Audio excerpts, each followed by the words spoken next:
Are you going to Oh, no. Okay. Good evening and welcome to this meeting of the Family Children's Services Select Committee. I'm Councillor Will Pascal, Chair of this committee, and I'll be chairing tonight's meeting. The event has been live streamed on YouTube, and members of the public and media are welcome to watch the meeting remotely and listen to discussions taking place. Now, I'd like to welcome all of those of you in Committee Room 1, Kensington Town Hall, and everybody watching on YouTube. Before we proceed with the meeting, I would ask everyone to be present to make sure that your mobiles and any other devices are silent or switched off. So can we just make sure that's the case? Thank you. Now, please would you join me in 72 seconds silence to remember all those who lost their lives in the Grenfell tragedy.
Thank you. Thank you.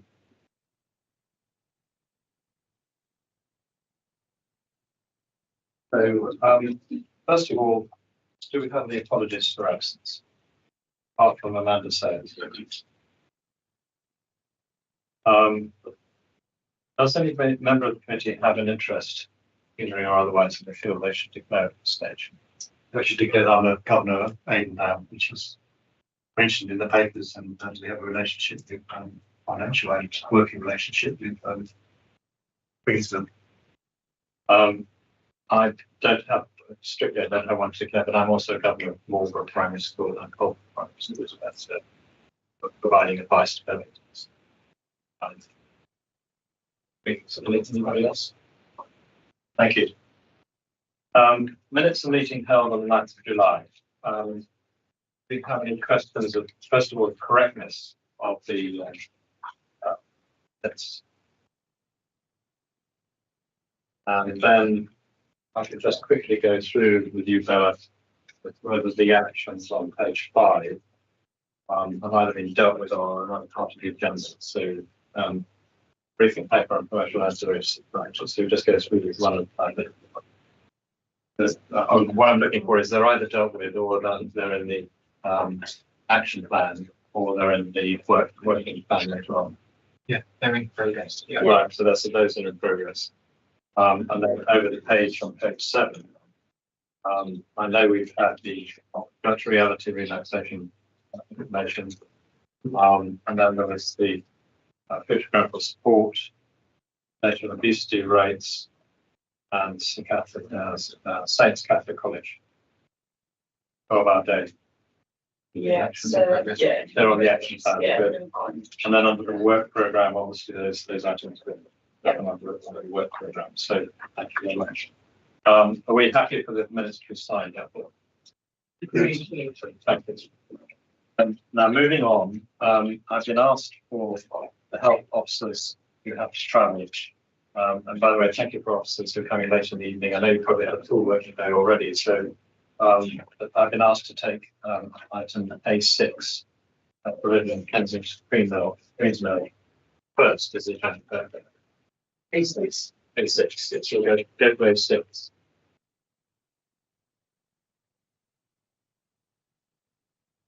Now, I think the general arrangement is that I'm making the assumption that people have read the papers, and therefore we don't need a full presentation as such by officers, but and the lead member. But if welcoming first of all Catherine Brooks to the member and Bob Saunders and Julie here as officers.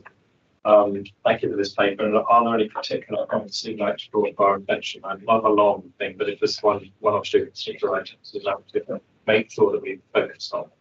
Thank you. I'd like to draw attention to paragraph 4.4, which is a reassurance that the building, our fabulous new Kensington Queensmill building, is on a lease to the Queensmill Trust, and if the school transfers to a new trust, it's still still is.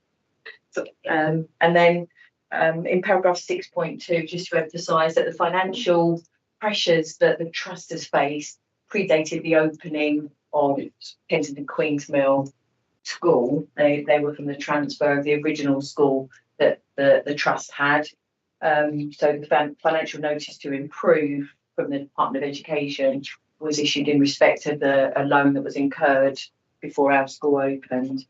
And the other point I would like to draw attention to is in paragraph 7.1 that the transfer will be Kensington Queensmill School will join Ormiston Academies Trust if the decision goes ahead, which has been proposed. We're expecting it to all happen on the 1st of December. Let's come back to that, because I'm sure people have got questions about this. So, Catherine, do you want to add anything? I think that is a very clear paper. Okay. Well, I think I know committee members have got a few questions. I think Richard, you had a question to ask. Sure. Can I ask about the loan that is causing all the problems? How is that? So that is going to be absorbed by OET, is it? Do you want me to answer? Oh, thank you. Yes, no, because only we've been on a sort of year-long journey with. So as it says in the paper, the loan was actually the Department of Education had to give the loan because the Hammersmith and Fulham Queensmill Trust, as you know, got into debt. And they've had to be bailing them out on a monthly basis. It's quite a substantial amount of money from DFE, which has been going on, I think, for 9 or 10 months now. So every month they've been paying off this. And when the agreement is finally made, no funds will be transferred over, it will all be written off. So actually we thought this was agreed before the change of government, that all the loan money would be written off, so that when Ormiston takes over, it will start with no debt on its books.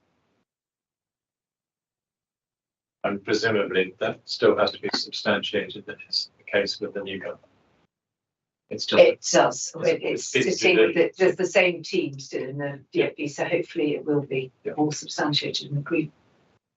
So, Richard, you had another question, I think? Well, I think my follow-up is really about the fact that Queensmill is quite embedded in the community, and there's very good relationships between people in Queensmill and primaries and secondaries. And there's very good working relationships. I'm just wondering, can you give me any reassurances that those kind of relationships will not be affected by the transfer to OET? Well, I can start, absolutely, because as you know, Ormiston have been operating already in the Ormiston Latimer Academy and have just opened Freston Junction. So part of their academy chain is very interested in children with SEND and further disabilities. When we've been going through all our discussions, we've made it absolutely clear that this was a school that was built by this council for our local children, and that although at the moment I think the percentage of local children isn't as high, but that our local children get preference to go to that school. And as we've always said, they're opening satellites now in 2 other of our schools as well, because we just know the need is rising so quickly. Well, that's the issue that I'm concerned about. But I want to make sure those satellite provisions are still going to be provided for, because that's really key in order to make sure that we've got the kind of levelling provision we want. They're already in progress.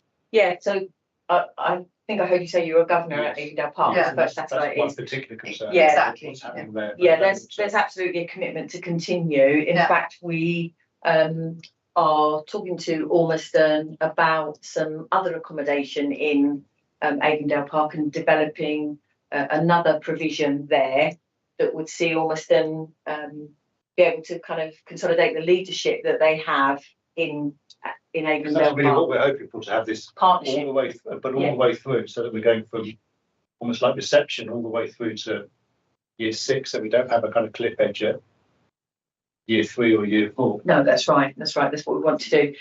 So that commitment is still there. And we've spoken to colleagues at Ormiston about the vision for it and how we'd like to see it grow. If we weren't having the transfer, it would have grown even quicker. Obviously, we have to wait for the DFE, so that's No, for sure. the breaks That a little commitment bit. is still there, and we're still working positively Absolutely. towards Absolutely, we're Yeah. completely committed, as you say, because we just see the rise and rise of children who need this sort of space. Let's start at the end. Kathleen, would you like to? Okay, I just wanted to ask how the primary schools were selected to be satellites. What was the criteria to be satellites? So there've been a number of conversations at the High Needs Block working group, which is a group, a head teacher and officer group, about expressions of interest in hosting SEO provision. And as a follow-up from that, conversation with the individual schools about, do you want to host a specialist resource provision, or do you want to host a satellite in partnership? And then we followed that up with who's got the available accommodation to be able to do it, and who's located in the area that the children live in. Because what we wanted to do is make sure that we set up satellites without setting up a transport need. So it was very much about schools kind of putting themselves forward and saying, yes, we're really keen in hosting this and having a relationship. Okay, so was there no expression interest sent out to all schools to show? Well, it goes to the discussion at High Needs Block Working Group is with representatives of schools. So there've been a number of conversations there, and obviously there's feedback to primary heads exec from the representatives. So we are going back quite a lot in time, because obviously we've been talking about developing these provisions probably about 3.5 years now. Yeah. Okay, I'm not aware of being offered that opportunity, so I just wanted to ask how that came about. And a lot of it was because they had the space. They were very clear that they had the space. Large space to be able to. The same conversations led to redesignation provision at Ark Brunel to cater for autism. They stepped up at that time, and Marlborough increased the number of places that they have in the hub. David. I've got two somewhat different ones. 5.4, you talk about 16 primary pupils at Avondale School. Is that 2 or 3 per year? That's the satellite classes that we were just talking about. Exactly. They're dedicated classes of Queensmill children. They're not in the Avondale classes. They're separate classrooms just for the Queensmill children. But are there 2 or 3 per year, or 16 per year? So I think he's asking the age of. Oh, sorry, they're key stage. So they're 8 children in key stage 1, another 8 children in key stage 1, and now we've opened a third. We will be opening a third class in key stage 2. Yeah. Second, somewhat different one. Going back to the issue of the loan. Had it not been for the loan, would the school be becoming part of the Queensmill Trust? Well, so how do you look back at this? I mean, you're absolutely right, and that is what had to start the conversation, because obviously the trust was running this huge deficit, which was just unsustainable for the Hammersmith and Fulham Queensmill to keep running up a further deficit. But as they are joined together through the Queensmill Trust, that was the solution had to be found. Presumably, I can supplement that by saying that specifically when we RBKC discussed initially, because it was built as part of the special school originally. Yeah. Up as such, so on. And then it morphed into Queensmill. Yeah. And it made a lot of sense because there was management over a bigger operation and spread across the HMT and all the rest of it. But when we went for the initial move to join up with Queensmill, presumably we were not made aware of this financial difficulty. No, we weren't. It happened after. The decision for the school to be part of the Queensmill Trust was taken by the Department of Education. So it was their decision and But the Barbie should become part of Queensville.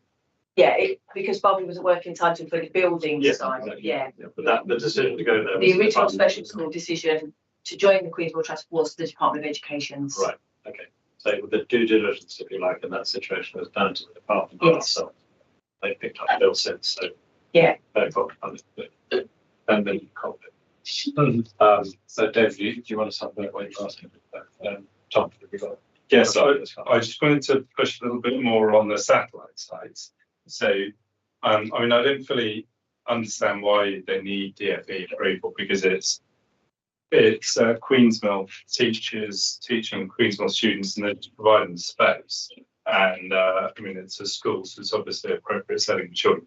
But I don't fully understand that. But nonetheless, I take your word for it that it does need DFE approval. So my question is more around, is it really necessary to pause the approval for the Oxford Gardens site? Because it seems like it should, at the very least, be a fairly simple proposal.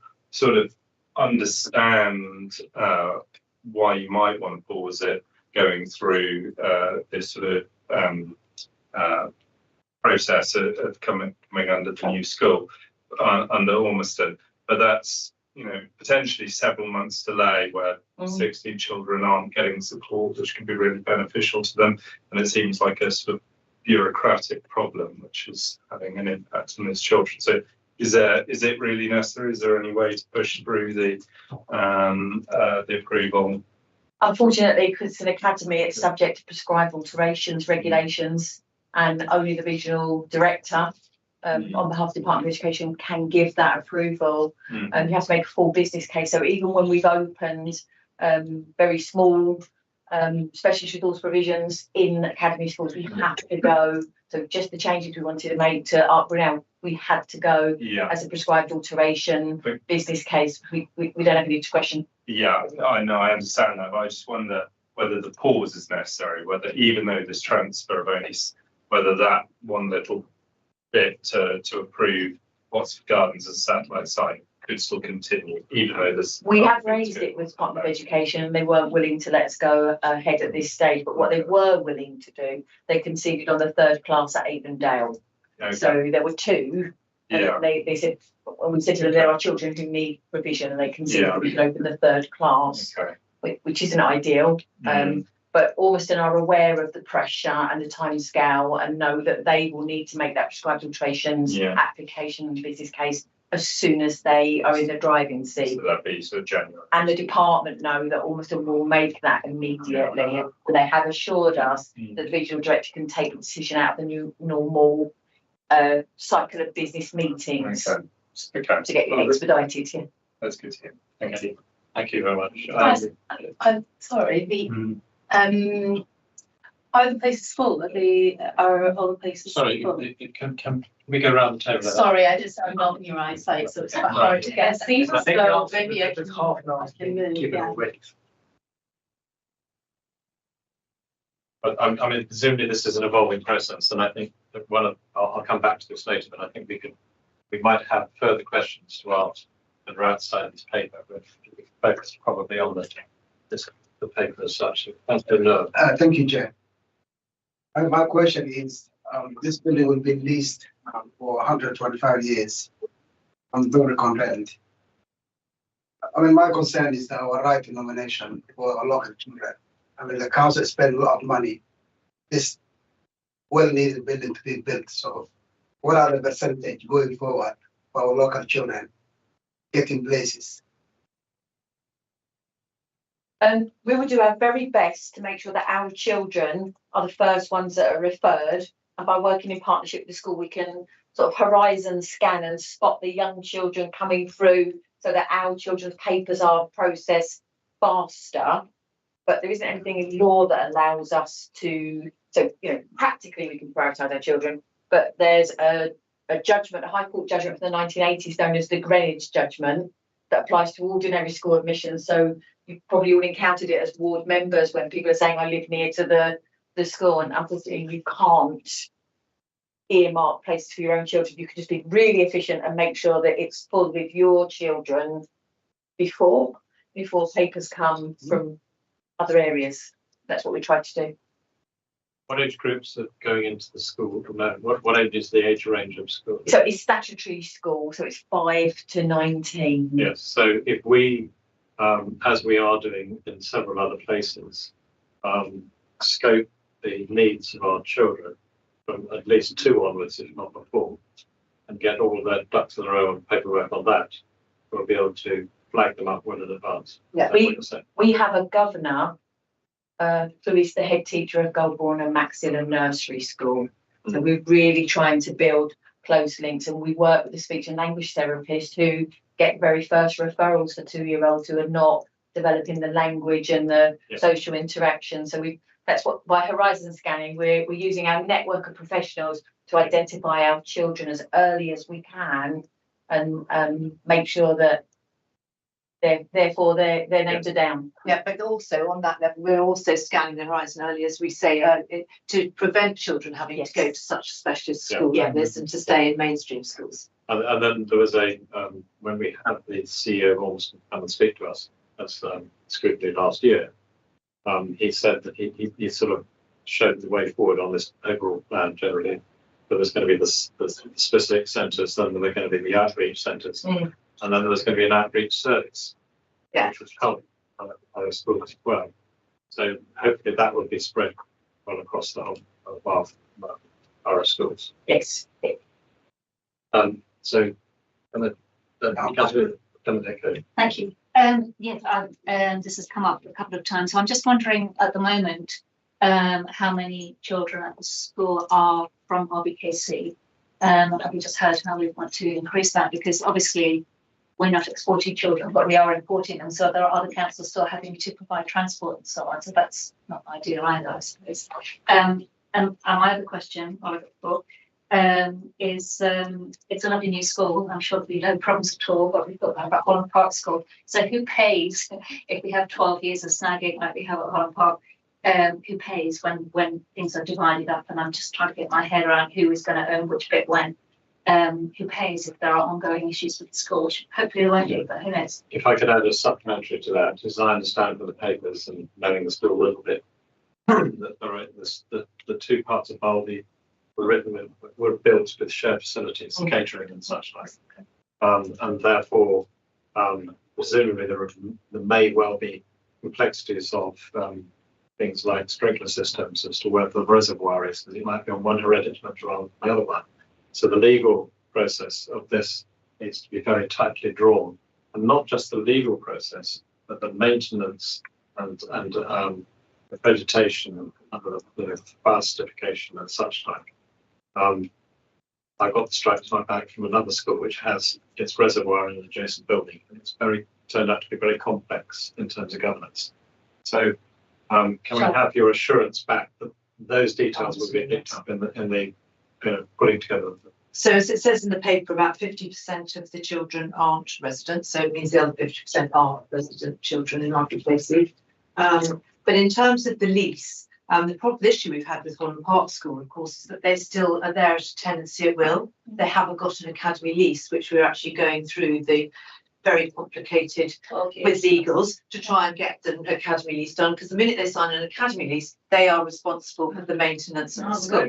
So absolutely, we want to make sure that this lease, before we hand it over, would be on an academy lease. Therefore, they're responsible for the maintenance.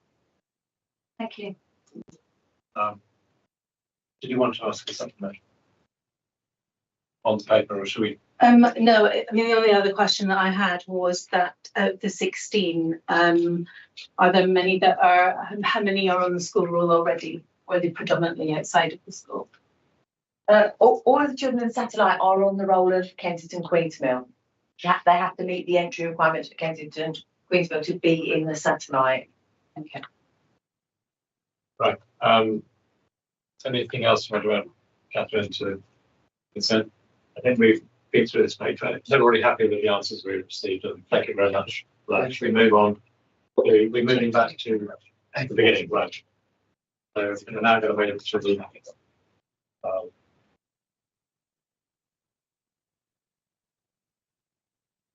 transformation of our report. Children's Services Approach Transformation. Thank you very much. Thank you. Thank you. welcome, Natasha.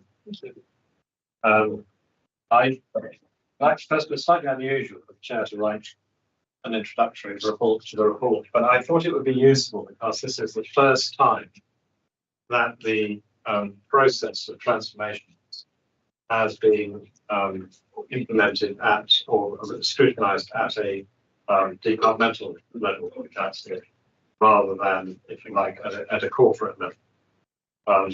As Johnny Theocetis, who's in charge of finance and other parts of the portfolio, has defined that the purpose of transformations is an improvement in business efficiency and all the things that go towards that are sufficient to A, deal with the financial pressures and headwinds the department dealing with, but also to free up resources to reinvest in improving the service.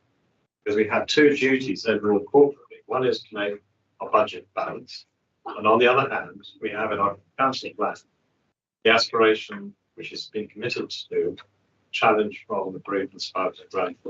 We have an aspiration to become the best council, and that presumably is a sort of asymptotic process. You can never actually sort of get there. You always hopefully approaching it, continuously improving.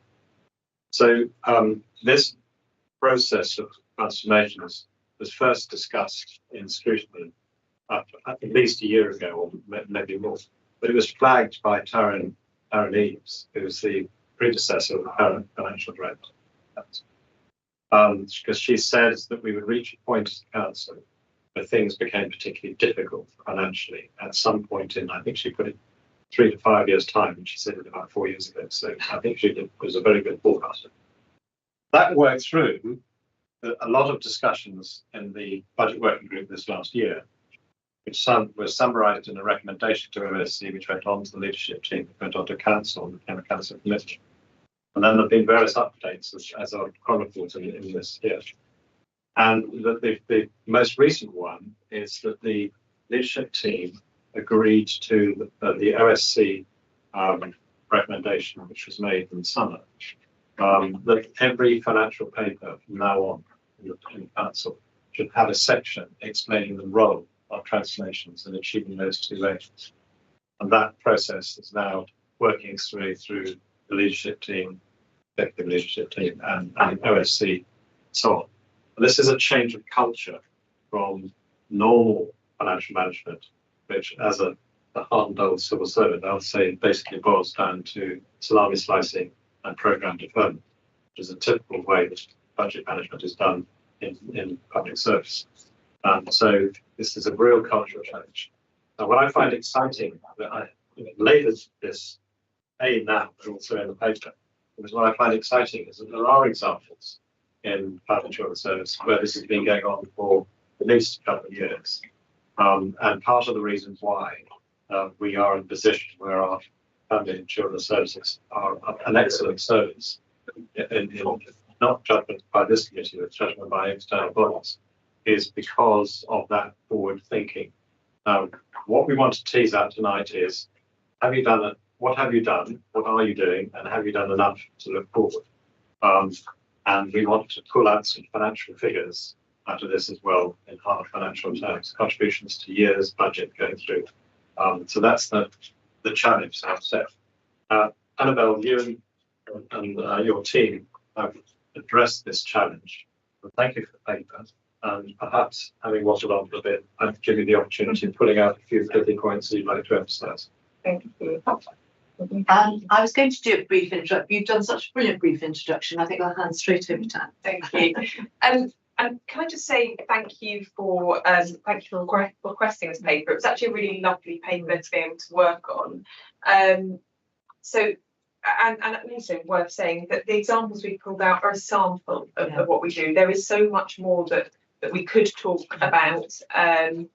And additional transformation in digital space and beyond. But we've given you a flavour. And I think for us, transformation isn't something new. It is a core part of our everyday business. In essence, it is about service improvement. That is what transformation is. It's about driving improved outcomes for children and their families. And it's about driving improved efficiency, and you you referenced savings and potentially savings in order to protect the front line. And I mean, this paper sets out our vision. I think having a really clear vision across children's services and linking up to the council plan is key. And our approach really is one of data and evidence, of understanding need, of identifying kind of gaps, of measuring progress, benchmarking.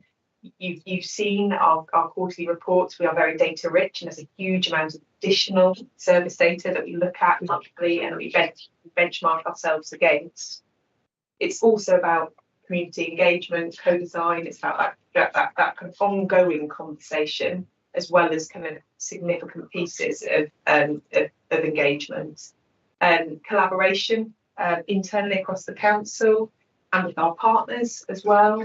And some really nice examples, I think, the Family Hub within this, and then making sure that we have the kind of fit workforce to deliver all of this, and that we're thinking ahead, as you say, and looking ahead in horizon scanning. So, and I think key to this, and the reason why we draw out the example of Family Hub so prominently is because early intervention is absolutely key. So some of the examples around what we've done to manage costs has been at that statutory end, because we know that's where our greatest spend is. So I'll leave it there. Thank you. Shall I go around the other way this time? Sonia, would you like to? Sure. A question you'd like to ask? Yeah, thank you. I have a question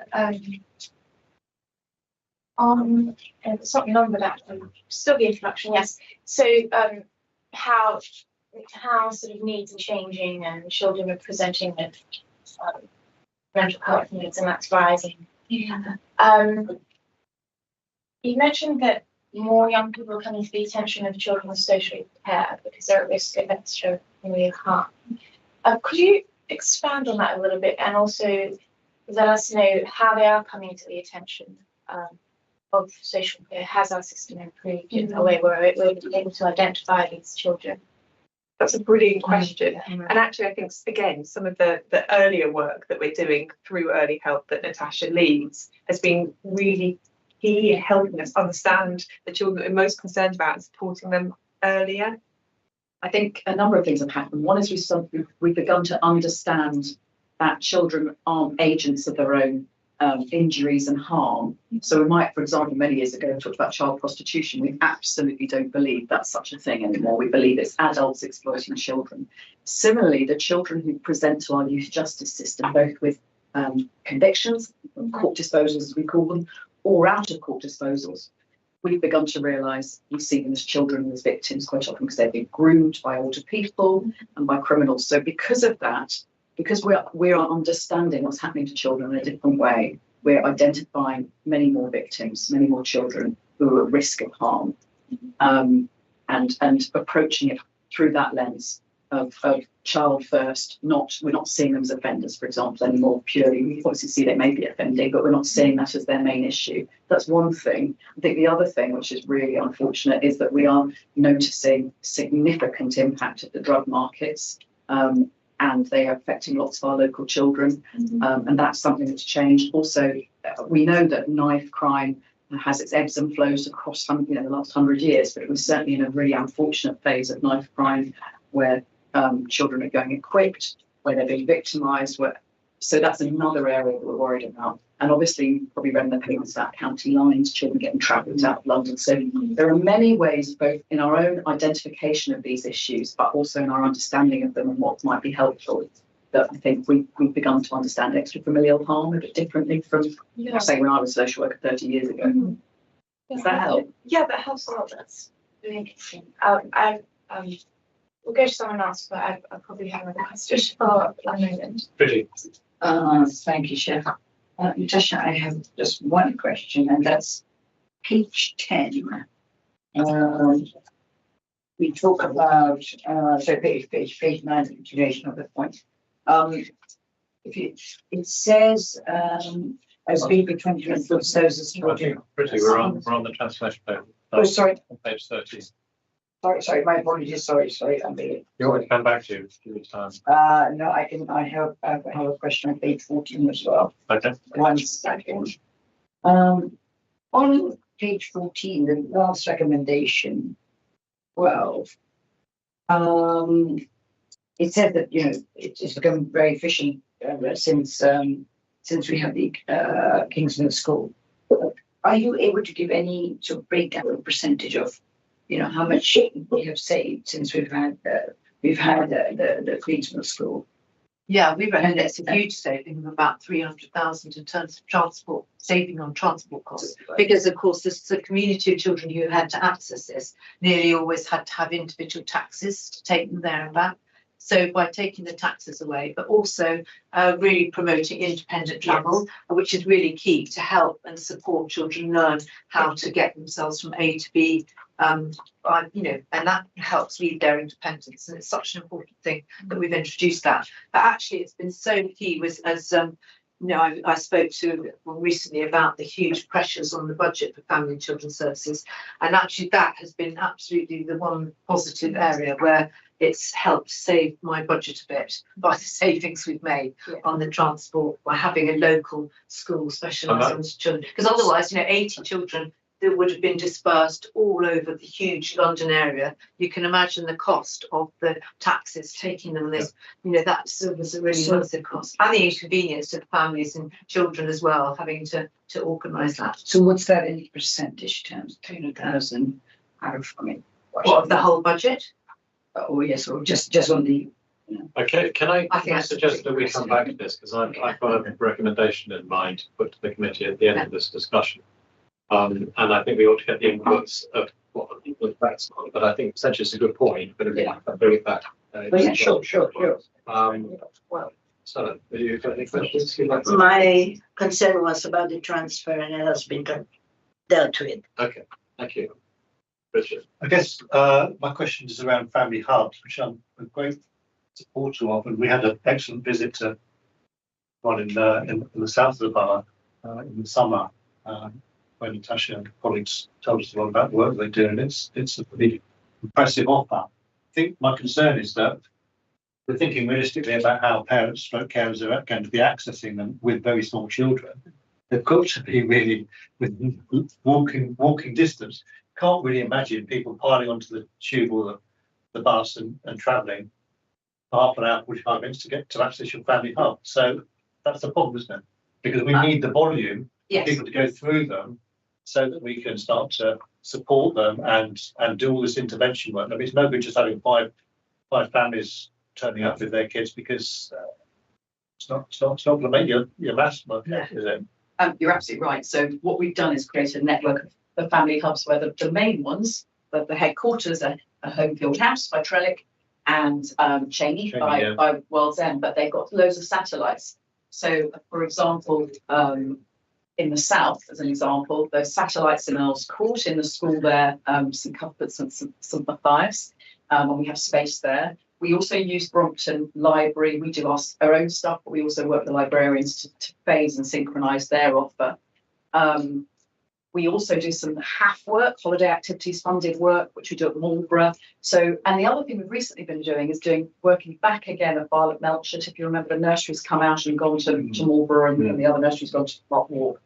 But we've been going back in there because they've got a new outreach health navigator who has identified a group of children who aren't going to school, who are home educated, where there's a wish to try and link those families into a wider system. So we started doing a bit of that work too. So the key for us is the intelligence and relationships around the Family Hub network, the North and South, and the way we communicate, the integrated leadership team with health and local schools, and then determining where need or issues pop up, and then resolving them together, but also not seeing that we need to deliver them all as a local authority, using our fantastic group of partners. Some of whom we pay to do stay and play, for example, at Meanwhile Gardens or Arts, etc., but also other ones who are dealing with older children over 5. So it's a network as much as a place. Does that help? Yeah, that's very helpful. Is there a specific budget line that you can follow that shows you how much we're spending on our family hubs? Yes. Or is it? There Yes. is that budget line. There's a budget line which shows the stuff that we're funding for the network of partners, the stay and play in the voluntary sector, for example. But there's also funding we get from public health, who are key contributors, because obviously we hit their outcomes through Family Hub. So yeah, we've got a line on that. Okay, great. I don't want to give you the wrong number though. So That's fine. I don't know the actual, so you've got the financial line, that's great. So fairly soon, you should have data in order to be able to support that spending, shouldn't you? Because this is going to be key as we go forward, because people are going to start to, health are going to start to say, okay, well, evidence that this is actually worthwhile. So how are we going about pulling that together? Where do you think we might actually be able to? So we're not very difficult. No, I'm it's really, saying it's easy. absolutely. It's very, very difficult. I fully appreciate that, but it's something we're going to have to do, isn't it? So we're part of a lead of a London and a national pilot where we're looking at outcomes for children that's been funded by Dartington. Steve Bywater, who works with us as an officer, leading on that and the relationship, because we want to make sure we're not just being parochial and looking at our own ideas about how to evidence impact. So we're looking nationally at what's developing. And we've certainly got information now, but I just don't think it's as nuanced as it could be. We're also trying to make sure we access health outcomes, as well as we've always looked at good learning and development, that primary school end of reception data as an example of being ready for school. But I think there's more we can do. There's lots of health data as well, but we want to, you're trying to work out, is it the Family Hub that's made a difference, or is it the wider, what part of the system? Because it's not just the buildings, it's the wider system we've created. No, I mean, let's just actually try to make this concrete, because what we know that there's a number of children with very poor dental health. Yeah. So we could, 4 or 5 years' time, look at the data, and we would hope that we would see a change. Yes, and the family is part of the system, but it's more than that. Yeah. Sure, I appreciate I was thinking, actually, I mean, as Family Hub, it's large. You might use a number of interventions, and some people engage in different ways. But some of the interventions that are connected to the Family Hub are evidence based, and we have been able to look at their impact. So we know that Parent Child Plus, so that's an early years kind of speaking language communication intervention. That one's got some fantastic data in terms of impact. We know that we have some impact data around For Baby's Sake, and looking at domestic violence in family context for children under 2, and working with their parents. And there are a number of initiatives where we are able to evidence that impact. I think it's just as that Family Hub piece, it's quite complex actually. Yeah, it's trying to measure a system, not just a building, and I think that is so. I mean, in paragraph 4.5, you talk about the Wellcom screening tool. Is that part of your toolkit? Yes. And Yes. who's able to access that data? Are schools able to access it? Senko's able to access it? The data or the training, sorry. Well, the data on the Wellcom screen. Oh, Was that just a kind of an officer? No, it's passed on. It's passed on to all of the settings where the children are in early education, particularly, and health visiting. Yeah, and also passed on to some of the when the assessments are being done by the doctors in the specialist centres, we're passing that on as an indicator to try and prioritise. And as a child moves from nursery into reception back to a different school, are we able to pass that on? Yes. Yeah. So it's a really, and actually the kind of connection there is often, not always, but it's often from a speech and language therapist, but it's working well in our early years settings. So it's a training piece for our early years practitioners. So it helps them to identify need really, really early. And for some children, that might lead to an onward referral, maybe to Parent Child Plus, maybe to a speech and language therapist. And for others, it actually just gives a bit of guidance around practical things you can do with that child in terms of improving speech and language. We do also know our speech and language team, CLCH, also has some really great training as well that is available to all of our practitioners in both schools and early years settings. And there's quite a lot happening within schools as well. And we are going to, as a committee, as we go forward, not only tonight, but also when we go into the budget discussions, want to start quantifying these sort of things. So, we'll come back to this in the recommendation at the end, but just get you thinking about the fact that we're going to want to pull out. It basically boils down to what if we hadn't done it, how much does it cost us to do it, and do we get contributions from others to do it because they seem to benefit, and then what is the benefit going forward? And, somebody from the Adult Social Care Scrutiny Committee said that they had to scrutinise the problems that we've made in family and children's services, because it's a lifelong thing. And an ORACY training for a very small sum of money can actually tip some child age 2 from the special, not just special needs, but into the special school or stream, or into the general stream. And that by the time they're 18, the difference in cost to the state overall is very, very bad, let alone the benefits and so on to the child. But I think we need to start addressing this, because one of the things that I'm a governor of Chilworth Hospital Trust as well, and been discussing with them about what they face with children and adults later. And then when you get into discussions with the integrated care system people, children's services side of that, and the adult side of that, and the acute need and mental health and all the rest of it, the cost later down the stream more than justifies the cost at the early stage. And Amanda, you said early interventions is really where it's at. But if we can start to quantify the cost of that, we can probably draw in some more investment from other people into funding early interventions. As I say, I mean, we were just discussing earlier today all the speech and language and communication new things that we're putting in place. I mean, the 4-year one that we've got, which is in here, exactly that's and our delivering better value piece as well. Absolutely. So can we come back to the yes, because I was just saying it's a bit that thing. They're all in little bits everywhere. And I was just when you were saying when you want, and I understand it's a very good question and challenge to track the results. But if you're starting with a 2-year-old, it's going to take you, 60. How many years are you going to? When are you going to say we can prove that that's? There is some evidence that is around already. But let's come back to this now. When we got to Richard, didn't we? So Emma, what's your thank you, Chair.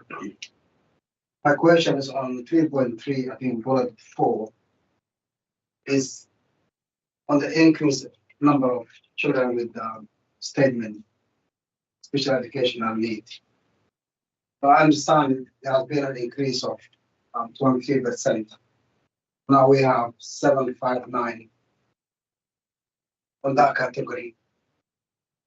I mean, I understand, and I've been on the process before, is a child having all the assessment done, OT, speech language therapy, physio, school report, and getting the statement through that long process.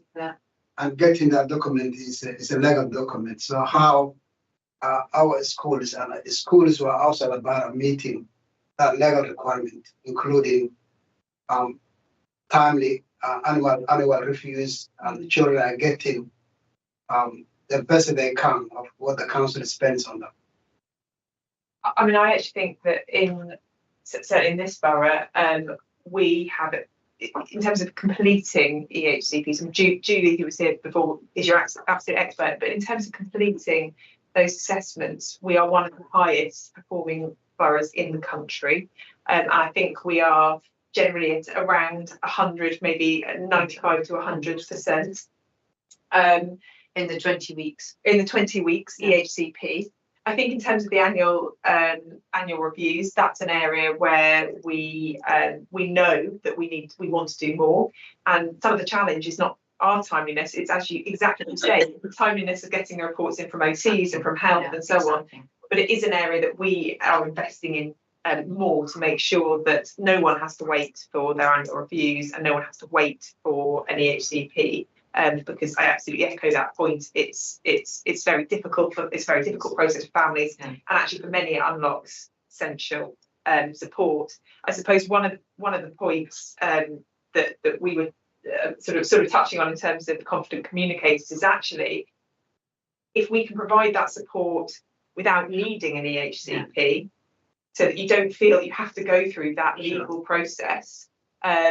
Then it is far better for the family, far better for the child, and actually better for us because we don't have that kind of static legal document. And so that is one of the things that we're always trying to drag support further downstream. But that programme is one that's Confident Communicators is one particularly around speech and language. It's new, and for us to sustain the funding, it's come from health. For us to sustain that funding beyond the 4 years, we have to evidence that it can pay for itself. Yeah. And so, and we've got a few examples like this, particularly around kind of our high needs placement market as well. But it really, it's a win-win, really, if we can provide the support without needing an EHCP, provide it earlier, but also minimise the impact on our DSG and high needs block by having a potentially unnecessary statement. Now, that's not everyone. For some people, it's absolutely appropriate. I think from experience as a governor, I've noticed that the schools are getting a lot sharper on the open end of this. Yeah. Because they have a safeguarding responsibility to provide the support for the child, whether we've got the HCP in place or not. And if the HCP is generating funding, school has to pay for the process before funding comes in. And it's really bad for budgetary control. But by sharpening up the processes internally within the schools, big improvement over the last 4 or 5 years, and they therefore are up to date sort of percentages we're talking about. That means that budget gap has been closed, which is good practice. So, Tom, I think you're next. Yes, that's true. My question is on 6.3, and perhaps some of the points you're just making relate to this. But it says that placements for the highest need children can cost over £500,000 per child per annum. To take a comparison from another part of government, if you were to go to NICE and ask for approval for a drug that costs £500,000 a year, you'd have to show that it saved a person's life. You know, it would have to be that bigger impact. So my question about these placements are, well, firstly, it would be good to know how many of them there are. Secondly, how transformational are they in these children's lives? And thirdly, which sort of really off the back of that, you know, can we justify that sort of cost given how that money could be spent elsewhere? I mean, I think it is staggering. The cost of the care market is significant. I don't have the exact number, but we'd be talking around 9. But very few high cost placements. And there'll be some very specific needs for that child. Most of them are significantly less than that. However, it is still an increasing area of spend. So we've certainly seen, we've talked a little bit about escalation of needs, the complexity of needs of our looked after children. But also certainly within the care market, inflation, there's been a huge rise, and we work with a North West London group to manage that with the commissioning process, and they do lots of that negotiation for us. We do a lot as well. And we've also seen, certainly for our semi-independent living, our older age group, they're now due to become regulated by Ofsted. So we've seen some stepping out of the market, some providers stepping out of the market, inflation increase and needs increase. So all of that has meant that there is more pressure on that spend. In terms of your point about how transformational, it is actually our statutory responsibility to meet the needs of these children. So we won't go. I mean, and you may want to come in. We won't go straight to a high cost placement. It has to reflect the needs of that child, and there's a very, very careful placement planning process that looks at the needs of that child and then reviews the needs of the child. So where they no longer need that level of support, we step that down. So, I mean, in terms of how transformational, I think fundamentally it's something that we have to do. We want there to be quality placements, though. We simply don't have the level of choice that we would like within the placements market. And the placements market is also, people are abusing it. So a whole lot of sort of independent placements of the companies that are supplying those are set up, who are charging these enormous fees because they know the demand for children to go into them there is, and there aren't enough placements around. So even though, as it says in the paper, the council, we signed up to be part of I think it was 5 different councils that we were all going to invest in actually providing our own secure place locally. You know, we haven't even got as far as finding a place or agreeing the detail. I mean, you know, these things just take years to actually sort of book.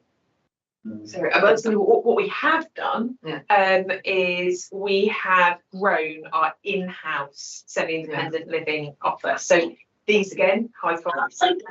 And so we've got Treverton Tower, we repurposed Olive House, and we've got a capital agreement for capital funding to purchase some additional properties so that we can provide our own placements rather than relying on a high cost external placement market. The other thing we're trying to do is staunch the amount of children actually going to care, which is our constant social work kind of mantra. We think most children are better off with their families. Yeah. So with that in mind, last year we reorganised the services I'm responsible for adolescents. So the Youth Justice team, the Edge of Care team called Families Forward, the targeted prevention team that does the work with young children, young people who are NEET, not in employment and training, and the detached and outreach team. And we did that to try and make sure that the expertise we had sitting in the Youth Justice team, who had a shrinking amount of demand because of policing and a whole load of reasons why they had less customers, basically.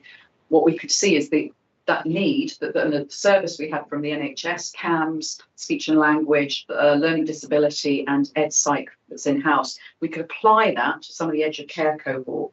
We also looked at whether our response was rapid enough.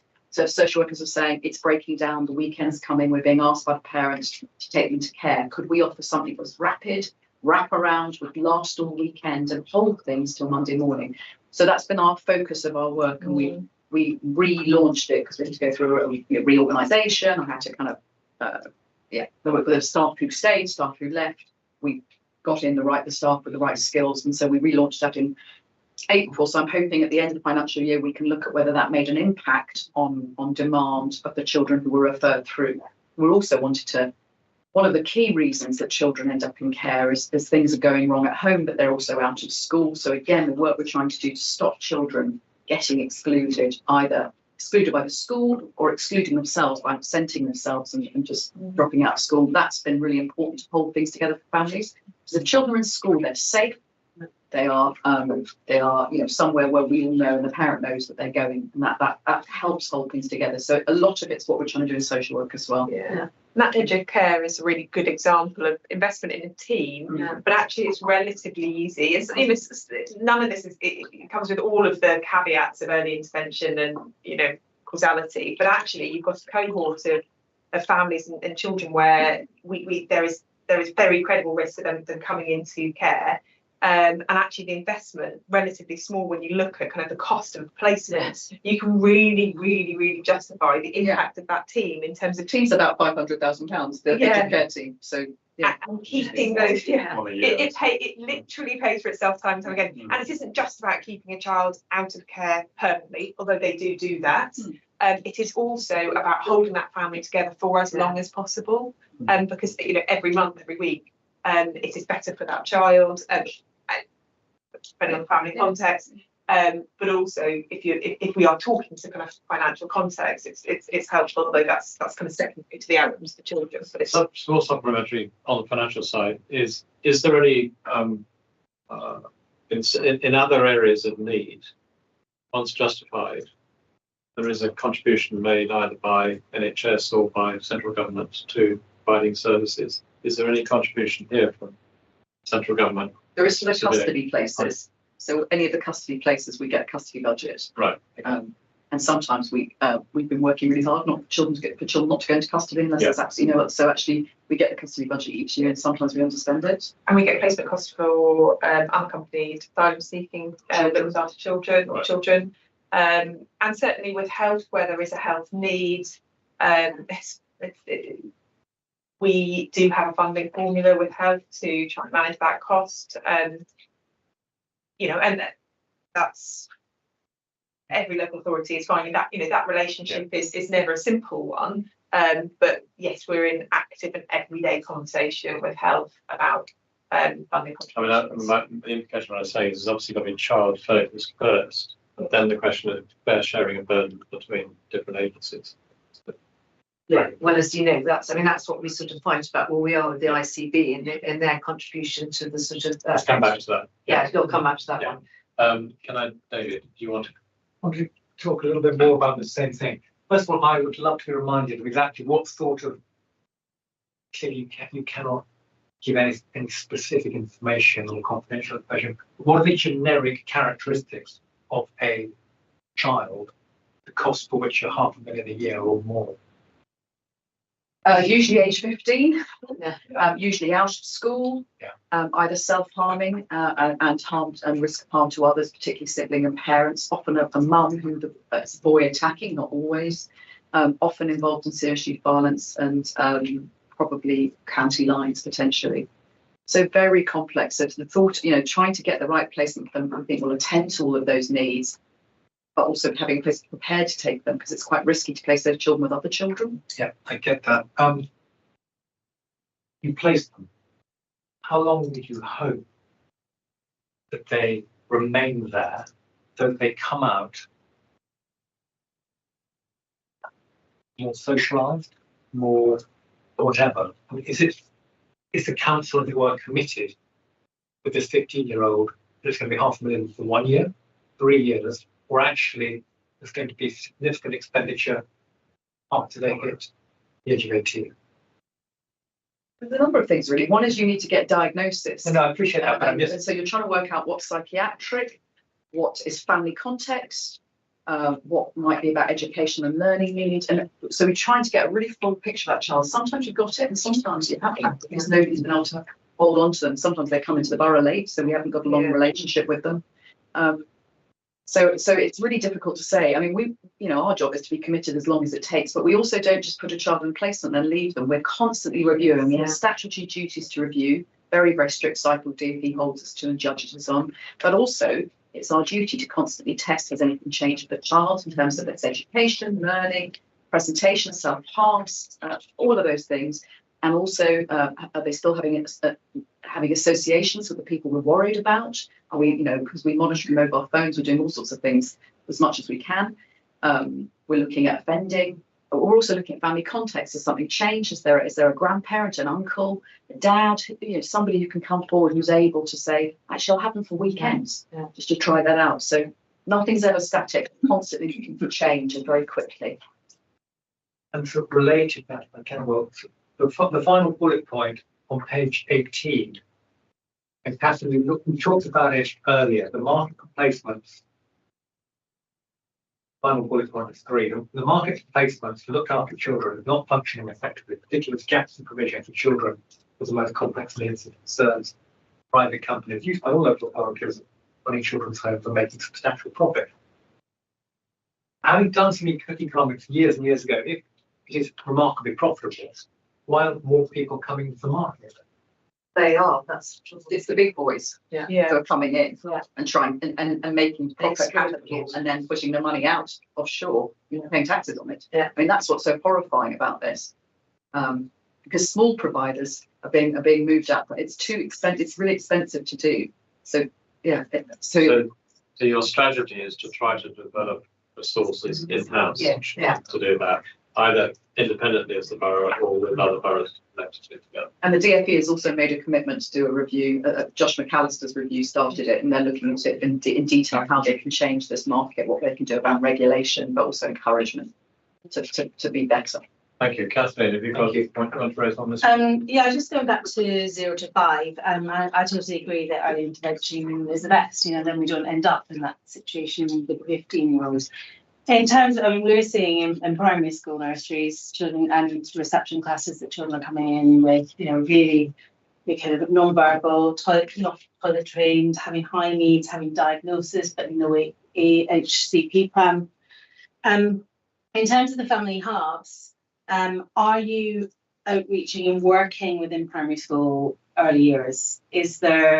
How would children who come in and are 3, say, and are not meeting what we would expect the baseline to look like, are the family hubs working in schools, or is there a plan for that to happen? So the family hubs are our own staff, but there's also all of the attached staff, so it's the health visitors. So in this case, depending on what the presenting need was, it wouldn't necessarily be our workers that would be outreaching, although we do outreach.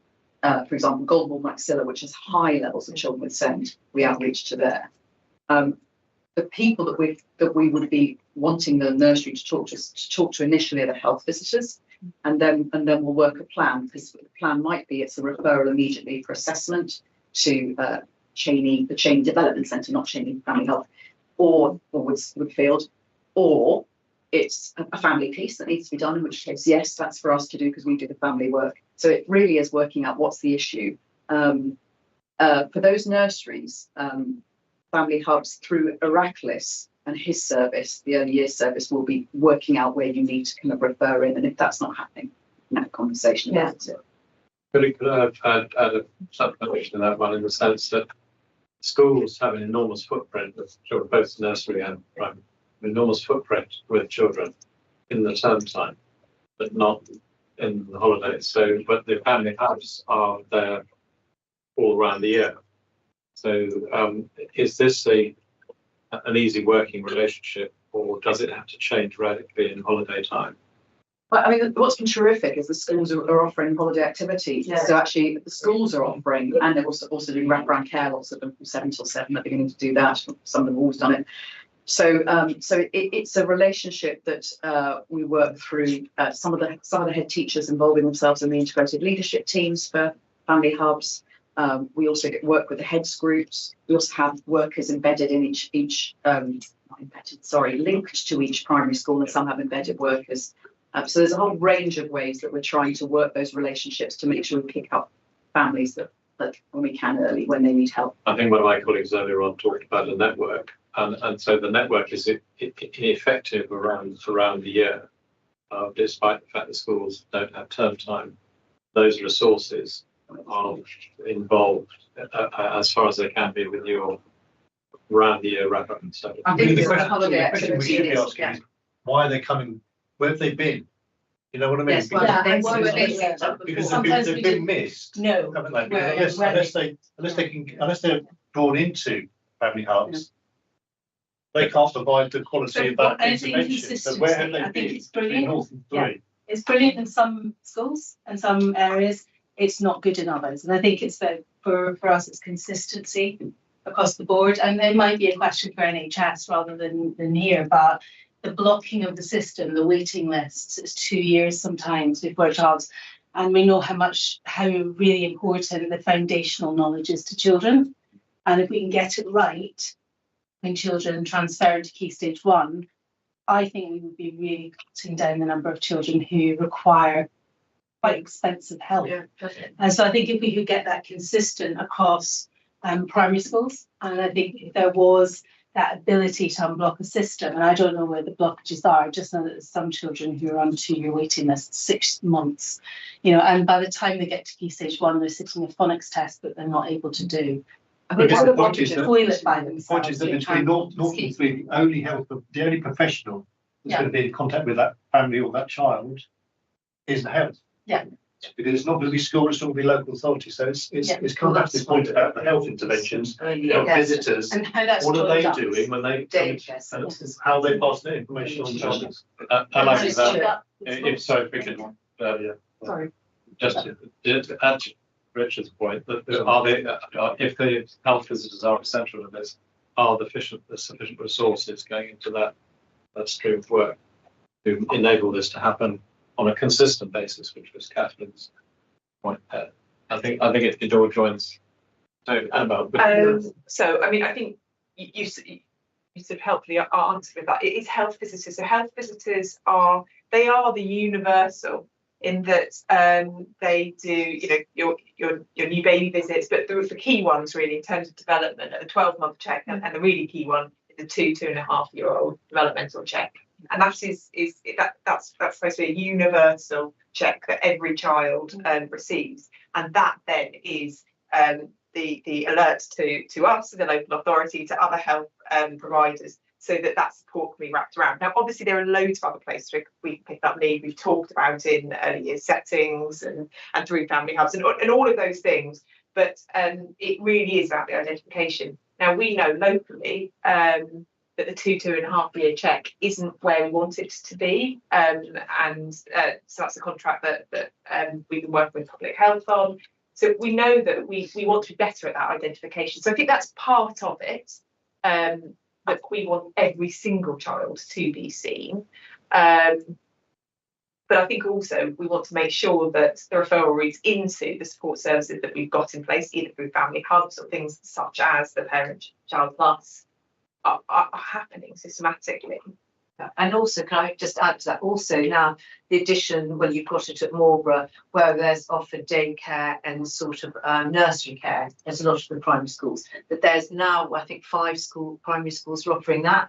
And wherever we've got some free space, we're trying to, that we're trying to add more. So that's another place that if you actually have the children coming, right, I mean, they had someone 6 months old at Colville, they probably have them at Marlborough. So that's another place where you can pick it up. And I think it's really great that we've already started to means that the schools start to track that child. That's right, exactly. When you see them right the way go up, and you can see. You don't have problems with GDPR and a whole number of things. Exactly. Consistency of curriculum and such like that. And it's getting the school ready at rising time. Yeah, I mean, I think it is consistency too. I mean, our situation is we've tried to open 2 hubs across the borough, and there's been no movement with that. So I think it's about consistency in terms of more schools being able to pick up that resource. And then also it's like when there is identification, the waiting lists are just so incredibly long. And then after 5, they go into a different system. So if they're not picked up by 5, it's really, really hard in a school to get speech and language or access for children to speech and language. And it seems to go into a different system. So it's there might be identification, but then there's no resource to pick up. And that's a real issue for children in our schools. So, I mean, this is something that we've heard from schools, from parents and from speech therapists as well, particularly around speech therapy for those the first few years of school. And there is a new programme which is, I think we referenced it briefly, but it's called Confident Communicators. It launched in September, and it's providing intensive support to 4 to 6-year-olds with speech and language needs who do not have an EHCP. You don't need an EHCP to access this. Now, from September, the referrals just came through from those known to speech and language therapists. From December, schools can, January can refer into themselves. So it should hopefully try to alleviate that. So it's speech and language therapy, it's advisory teacher, and then it's funding 2 schools for additional TA support who receive training. And that is the programme that I talked about, that we are really keen. We've got funding for 4 years, and we really feel if we get it right, it will pay for itself. Okay. Could I, Tom, you've got a quick question? Yeah, just a quick one. It's just something I was hoping to get reassurance on, and seemed like a good one to do. There was a horrible case in the news, and the BBC reported on it, where a child died in another local authority, and from severe neglect from the mother. And it said in the article that the social services were aware, had significant concerns, but because the mother refused to engage with them, they had effectively closed the case and stopped investigating. So I just wanted to get reassurance that if we had a case where we had severe concerns and the parents refused to engage, we wouldn't just close the case. No, absolutely. There are orders that we can take that parents have to present their children within a certain amount of hours to a doctor. If we go to court, I mean, there's we don't do it very often, but we absolutely will use our powers if we need to. The parent won't allow us to see the child and won't engage in the work. That's a major red flag for me. That's exactly I don't know that case, but if it's a small child, we're particularly alert to. Babies are the most vulnerable. I think other school governors will certainly agree with me. That is definitely not the case, and Natasha and team would never allow any of us to go anywhere near that. But I think it's worth recording the question and the answer in some clarity because of the importance of that bit.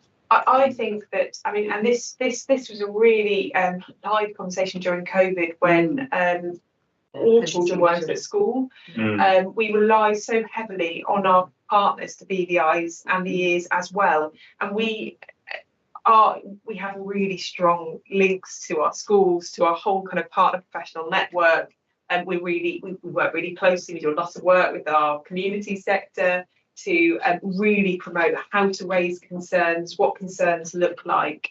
So it's not just the quality of our social work, which is you know, hugely vigorous.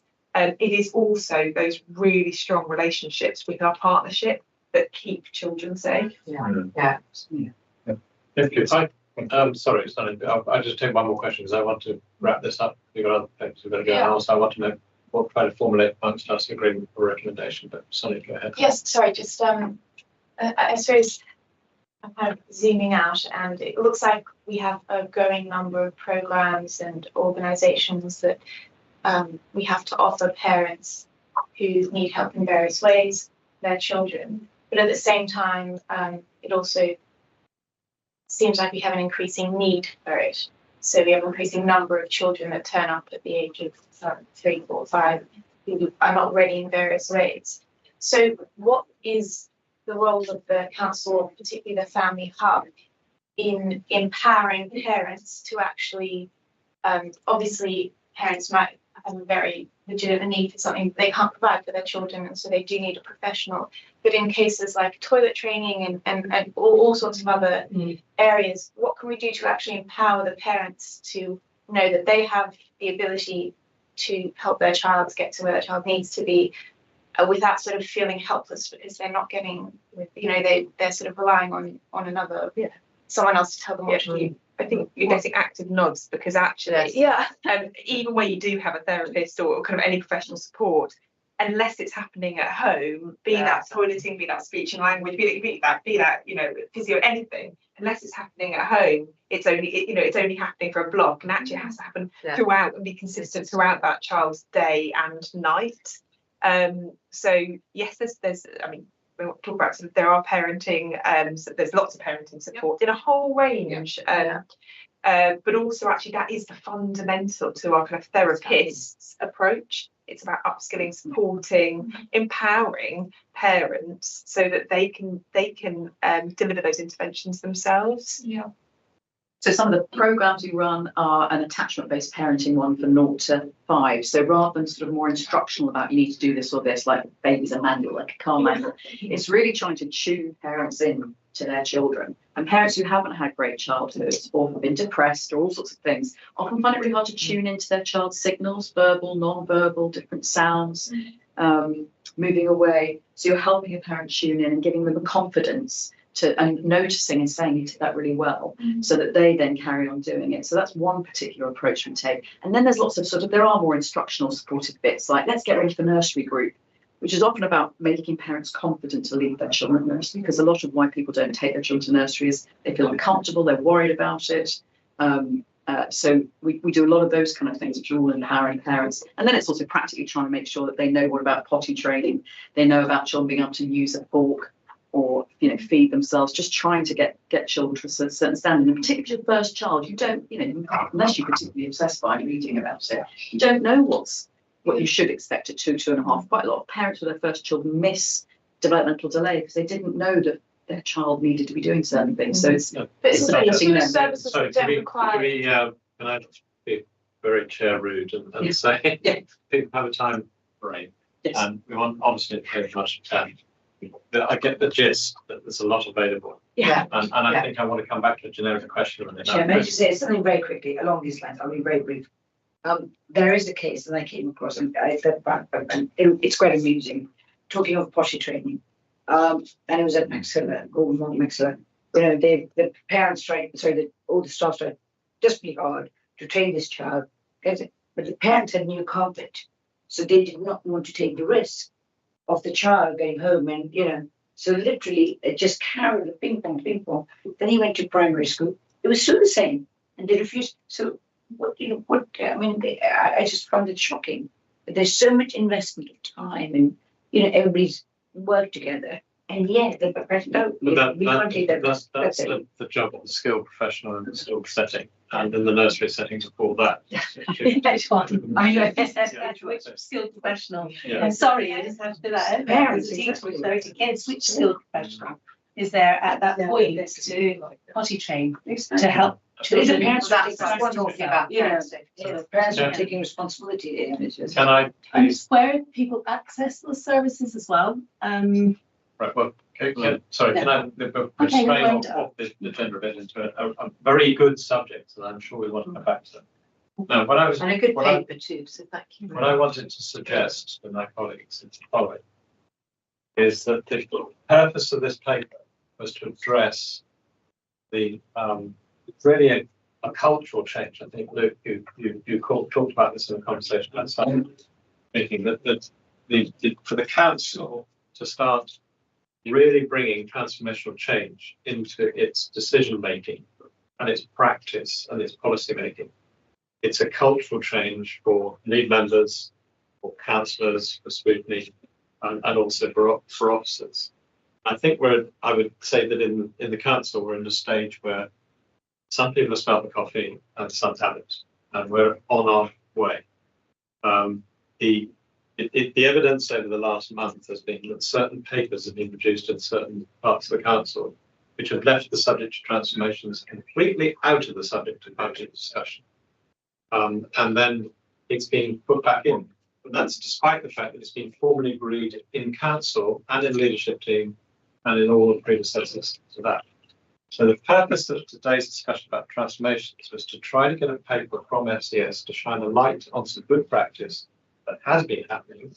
And as Annabelle said, that this is a sample of what you have done and are doing. There's not perhaps, to my mind, enough in this paper, but opportunity perhaps to look forward. I understand that FCS is facing a big budgetary challenge from other corporately and such like. So what I would like to ask is, could we recommend that for the purposes of this committee, scrutinising the FCS budget in the context of the budget working group discussions which are going to happen over the next month or so, that we receive a paper from FCS which actually goes a bit more into the cost effectiveness, if you like, as a simple way of putting it. So the benefits that come from the way of transferring services in terms of a cultural change from, say, I don't know, 5 or 4 years ago, there's been a big change in the way these things have been done, which has brought our services to a stage where they're providing very high quality of service, and how they continue that progress with developing better services through transformational change whilst coping with budgetary pressures as well. So the question would be, could we have some numbers from perhaps 2 years back as to where you see these changes? You've already said £300,000 transport cost saving. That's not once off, that's every year. So that's built into the system. Going forward, we have £3,000 a year with inflation as well, on top of that, built into the effect of bringing that service in-house. And as we build capacity for dealing with the very expensive cases of care, that will also prevent an immense escalation of providing that service by paying elsewhere. So, and as you said, there are a lot of other smaller interventions. So what I'm asked, and I know it's perhaps difficult to put together, but could we have for our when are we going to be talking about budgets? It's the 5th of December. 5th of December, right. Some feedback as to how transformational change is going to, as opposed to just cuts, are going to achieve your both the two challenges, one of which is to achieve the financial targets, and then secondly, improve the service. Now, where you can only set them out qualitatively, and maybe that's the case in the future, you can only do that in an indication. We can't know, obviously, with what's going. Not you won't know, but you'll have a view as to what you're going to be doing. And I think, just to say, one of the things we heavily flagged up in this paper were the pressures, and that as we mentioned before, there will be a tipping point with budgets. Is that you can't keep improving services if you have less money to improve your services with, and all the pressures are increasing with SEND and all the things that are mapped out in this paper. So I mean, we can do what past we can see, but I'm a bit concerned of bringing a paper back to say what it might happen in the future, because there are so many unknowns as terms of numbers and things to sort of. Well, the question here is really one to do with the potential and you can have a high, medium, and low case view of the world. But if you've got pressures that you can see, how far can they be mitigated by transformation, and how far can they not? And therefore, either we accept cuts as in service outcomes, or we get better working with partners. Because, you know, if you have this discussion about this cohort of children in the context of the ICS, they're facing exactly the same issues. It's only by us working better together with all the elements of the NHS and the ICS. But even then, will it not be possible? No, but then that's a reality check. And I think that Catherine's made a good point. We can't get infinitely better services at infinitely lower cost. But there must be some view about what you can and cannot do. Can I chip in? Yeah. Thank you. Well, I've been on the council for quite some time. And, you know, for many, many years, we've been making efficiencies here and there. And honestly, I applaud your ambition, of course. But actually, I think it just sounds like a different language rather than anything actually transformational. If there was any real change to be made, our officers, who I know are very dedicated and experienced, would surely have found those already. So I'm kind of with Catherine that is there still any more? We've been squeezing pips for 14 years. And probably before that as well, and I just don't know if there's any more to be squeezed. Well, maybe that's. I just don't know if that's possible. Well, if you want to have a meeting with them, I would certainly delegate my authority to you as a member of the committee. You can talk with them and work out what the most sensible paper is. That's a good suggestion, David. I think. Will you be happy with that, Catherine? Yes. Okay. We were just having it because I mean there were different stats, but I think over the last 5 years, as Emma said, we've already cut a huge amount out of this service, and so you know we're beginning to squeak. So, but if you have an offline meeting next week or so, exactly. then you can work out what's possible. Yeah. And then you can send an email to all of us saying what the outcome was. Yeah, I think that's fine. And certainly what we can do is reflect the last few years of savings and some of the transformation that we've used to deliver them. We can certainly, I think they're already in the public domain, but if not due to be in the public domain, our future, the next 3 years of savings. Now, obviously, we can crystallise next year's far more easily than the next, 2 years beyond that, but certainly that will signal some of our thinking around where we can make changes. But also we've got growth in there, so it talks to your point about increased pressures, and it's very easy for us to see. We know the number of looked after children. We absolutely know the number that are going to become care leavers. We've seen the increase in looked after children, so we can absolutely plot the rise. There is substantial growth around kind of looked after children care leavers. We know the number increasing around SEND. So we already have quite a lot of figures, both in terms of delivery of savings, how we've done it, what we plan to do over the next few years, and where we see those growth, because where we see the pressures. So that what we can do is use that budget to wrap a bit more narrative around the transformation. Okay. And I think David's made a very useful suggestion that we should take this offline and come forward with a proposal to circulate to the committee, as it will then need to inform that meeting, because I think then we can be more informed with our budget scrutiny this December. Okay, is everybody happy with that way forward? Yes. Great. We're still cutting. I agree. We're still cutting. Well, and Carol, we put in a bit for £1 million budget pressures. So although we are saving, we have to be realistic about all the budget pressures we put in here. I mean, we only need 2 children at 500,000 a year, and our whole budget is blown. Yeah. Okay, enough said on this particular paper, but thank you very much indeed. And I think we discussed a whole number of issues in great depth, so thank you very much indeed. We can move on to the next paper. Annabelle, thank you. Natasha, thank you. On the assumption that you finished your duty tonight. Not yet. We're going to talk employment education next. Right, so I thought you might be. Okay, so paper 85. Again, everybody's read the paper. That is the assumption. Who's leading on this one? If I was going to make a start, of course. I was going to make a start, but hand over to Graham Easo. And the reason it's double act is the work that we do on employment education and training is very much a partnership between ourselves and family services and in education as well, and also Graham in economic development and his team. I won't rehearse the report that you've received, and just as a reminder, we looked at this as some of you, I think, as a select committee a couple of years ago. So just paper updates on that paper, but also adds a lot more information about some of the work we've been doing with economic development and also how things have developed since we wrote our paper a few years ago. I think headlines that we're all interested in is how many children, young people at the age of 16 to 19 become NEET, not in education, employment training. I'll use NEET from now on. That's okay. Yes. And our figures are low. Statistics talk about percentages, but actually the numbers are so low, it's almost not statistically significant. So let's just talk about children. So our statistics show that we are below the NEET level nationally, but we are slightly higher than the NEET level for London. But when you look at the numbers of children, you're talking about in any 1 year, 48 children in the last quarter that we've reported on, which is the first quarter, so basically January to June, 48 children who either 37 of them were NEET and we knew they were NEET and we were trying to work with them, and 11 where we didn't know their status, where we couldn't work out where they were.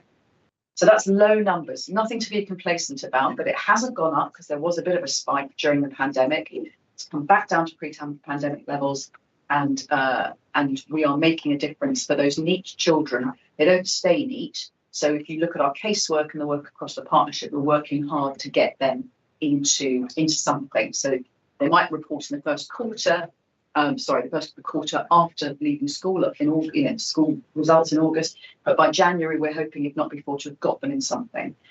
We also look at whether they sustain it. There's lots of kids, unfortunately, drop out. It's not been quite right college for them, or the thing that they were doing didn't work. So we go back and we track them so that nobody gets left behind. So a whole range of teams working that in children's services alongside our friends and colleagues who are the careers leads in schools, our friends at the college. Morley College has been a fabulous addition to what we're able to offer, particularly for children who've not come out with many qualifications at the end of GCSE, because they'll do level 1 of ETEC, which is really important, basic skills. We've also got colleagues who are working with Children's Send who do the most amazing placements, a lot of them in the council, which are supporting internships. And we have colleagues who are specifically dedicated to our children who are living not just in Hendon and Chelsea, but across the country in placements, those looked after children we talked about. So lots of people focused on it, identifying what children need, trying to work out what each individual child pathway should be, and then getting the plan going. And then Graham and his services, do you want to talk about what you do? Yes, so in economic development, we cover employment and skills, business and enterprise, and adult learning. So we're not particularly engaged in delivering what you'd say is like a youth employment service, for example, but young people are supported in a variety of the activities that we're involved in, many of them in partnerships, whether they be internally, across teams and directorates, or with external partners, some of whom Tasha's mentioned, like the local college, the schools, other providers of employment support. And that is a messy landscape of provision out there, no doubt about that. But young people can then benefit from either our offers that are for any working age person, or there are some particular projects and initiatives that are more appropriate for young people. And some of that came out following up from the recovery from the pandemic, for example, where we were involved in working with a program that the Department of Work and Pensions funded, which was like a short-term paid work placement to make sure young people kept a foot in the jobs market, weren't affected by long-term scarring. And we looked at that and said, oh, maybe we should develop that a bit further. So they funded a program, and it was, I think, up to age 24. Catherine was keen that we looked at the needs in the borough, and we extended our own version of that to 30. And although it was not huge numbers, absolute numbers, you got 24 young people that went through that program with carefully selected local placements. And the majority of them either were retained or they progressed into another positive outcome. So that's an example of a slightly more focused piece of work that we're involved in partnership with others. But it's a mixture of things. But what I want to kind of convey is it's about trying to work across the system, and it's about trying to work both internally, externally, in what can often be a messy landscape. And now we've got a new government, they'll undoubtedly be focusing around the opportunities, the important opportunities for young people, and they're interested in a youth guarantee. They're going to reform the apprenticeship levy. You know, they're going to be tweaking and pulling the levers that they think need to be affected in terms of the opportunities for young people. And a lot of it is about managing the relationships, the partnerships, trying to engage with employers, trying to work with schools, trying to get them connected, which there's goodwill on both sides, but they're both also spinning in their own separate worlds, and you've got to try and make that connection, which does take quite a lot of time and effort to do it, even for an individual school and an individual employer. So there's a lot of effort we needs to go into those situations where there's some structures. There's the Central London Careers Hub, which is partly funded by the Department of Education and partly funded by the Mayor of London. And that is in the place to try and encourage those mixed partnerships. That's currently under review. The GLA called for evidence to review that. Because that's the bit in the system where there's been a bit of a gap since the loss of connections, and the quality of careers advice and guidance in schools, or they have the duty, can be highly variable, because you've usually got somebody who's wearing several hats and trying to also keep the careers education bit alive. So just a sign of a capsule, but the highlights you've got in the report touch upon those different types of activities that we're involved in. Okay, thank you very much. Perhaps we could start. Kathleen, like to start this time? I'm good, thanks. You're good. That sounds great. So yeah, like David. Coming around here, David, have you got any question? And just generally, numbers are low. Where do they all come from? Across the whole borough, or are they particularly concentrated in certain areas? Neat numbers. I haven't looked actually at the geographic spread for a couple of years, but they were not surprisingly in the wards of highest deprivation before. I think actually what's of interest to us particularly was the children who were educated in other boroughs that we didn't have knowledge that they were not going to be okay at 16. They weren't going to have a plan, and so we're really working hard to try and connect with those children in their schools early, so that we don't. So we do it through our mission service Prospects, who works with 8 boroughs to keep calling and keep checking these children got a plan, and they don't just turn up in September with nothing. Yeah.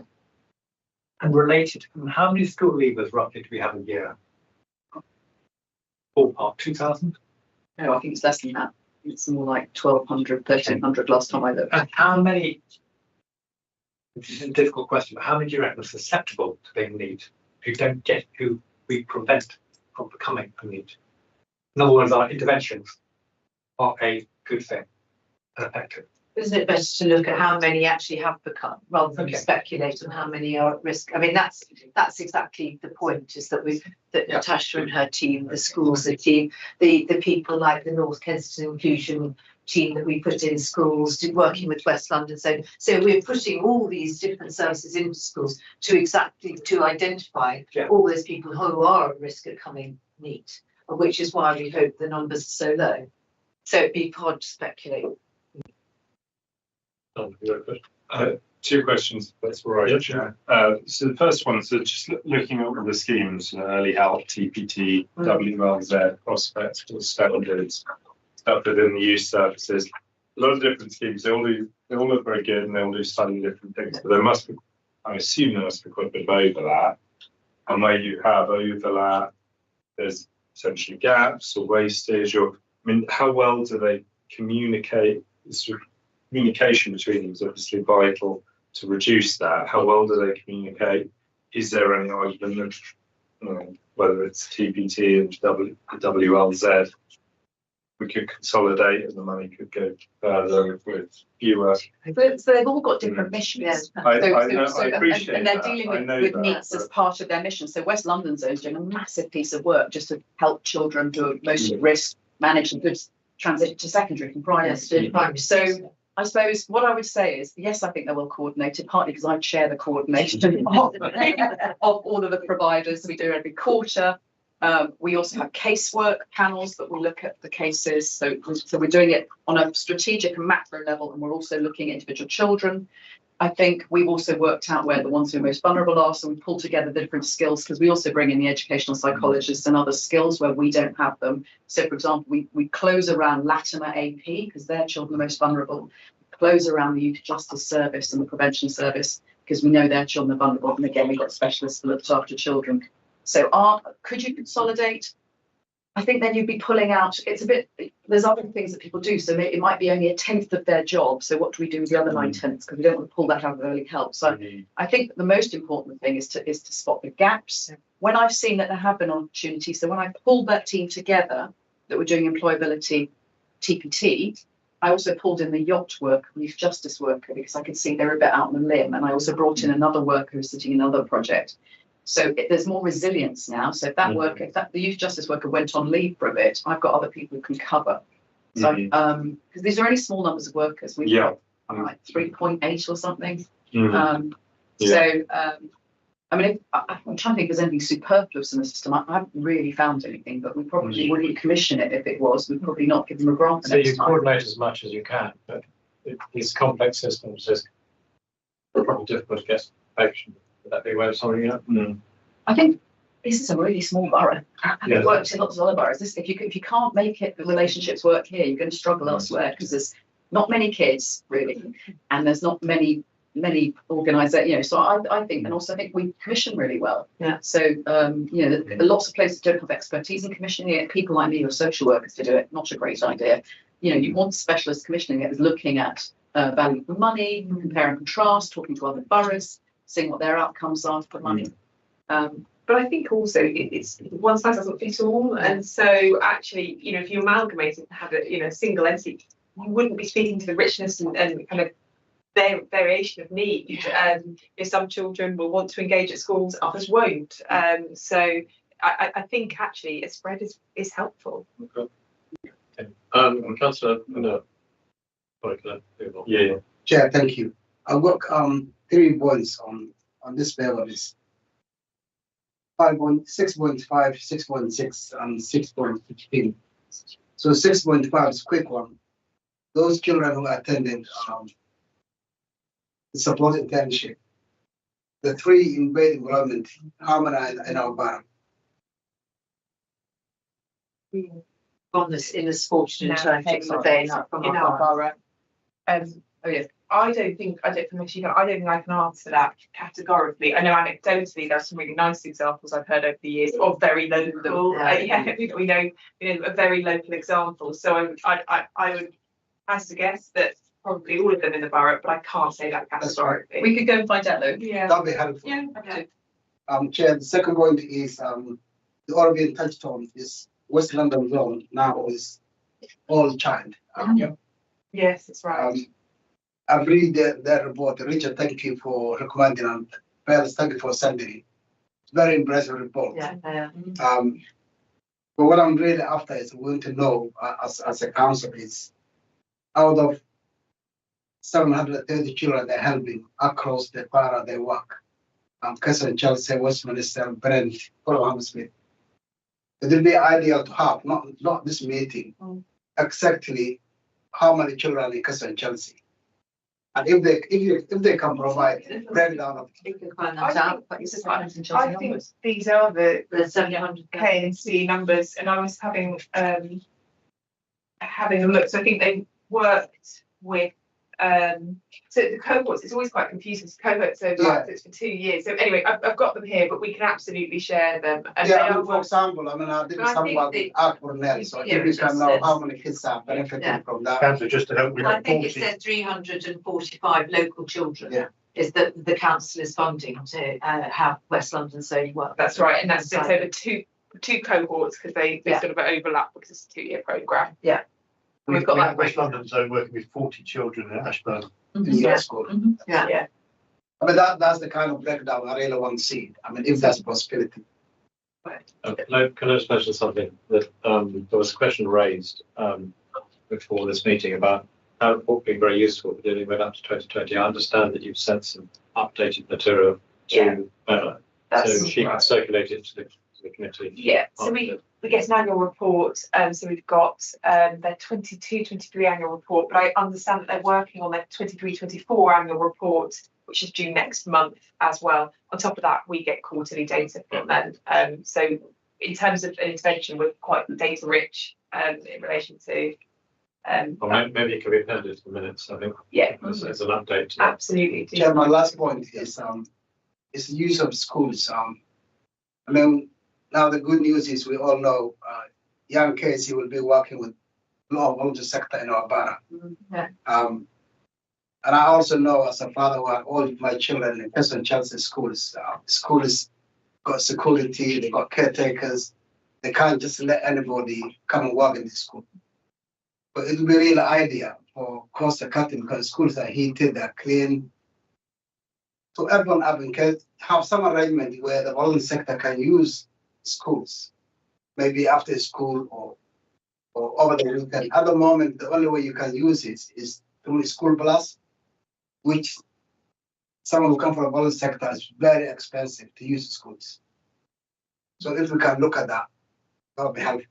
I think the issue with that is exactly the point you started with, was that you can't let people use school without having their security people on there, people to open the gate, and that is expensive. And who is going to say no? yeah, who's going to cover that? Because some of them say no. Holland Park said no. Holland Park, I managed to get them to say yes over the summer. They opened their gates for 8 weeks, but you know, it was who was paying for that. Yes. But that will be your issue, just to sort of open them up for people to use. But one of the things that I think it's interesting that again we were just discussing today is the new thing that we're doing with which was going to be our what we call it, innovation room, the urban room, the limitless room, which we've kept trying to put in spaces on high streets and things and has failed. But actually the new sort of iteration of innovation room is that through funding we've got through the European money coming in, is that we're actually going to be able to send some people out to do things at schools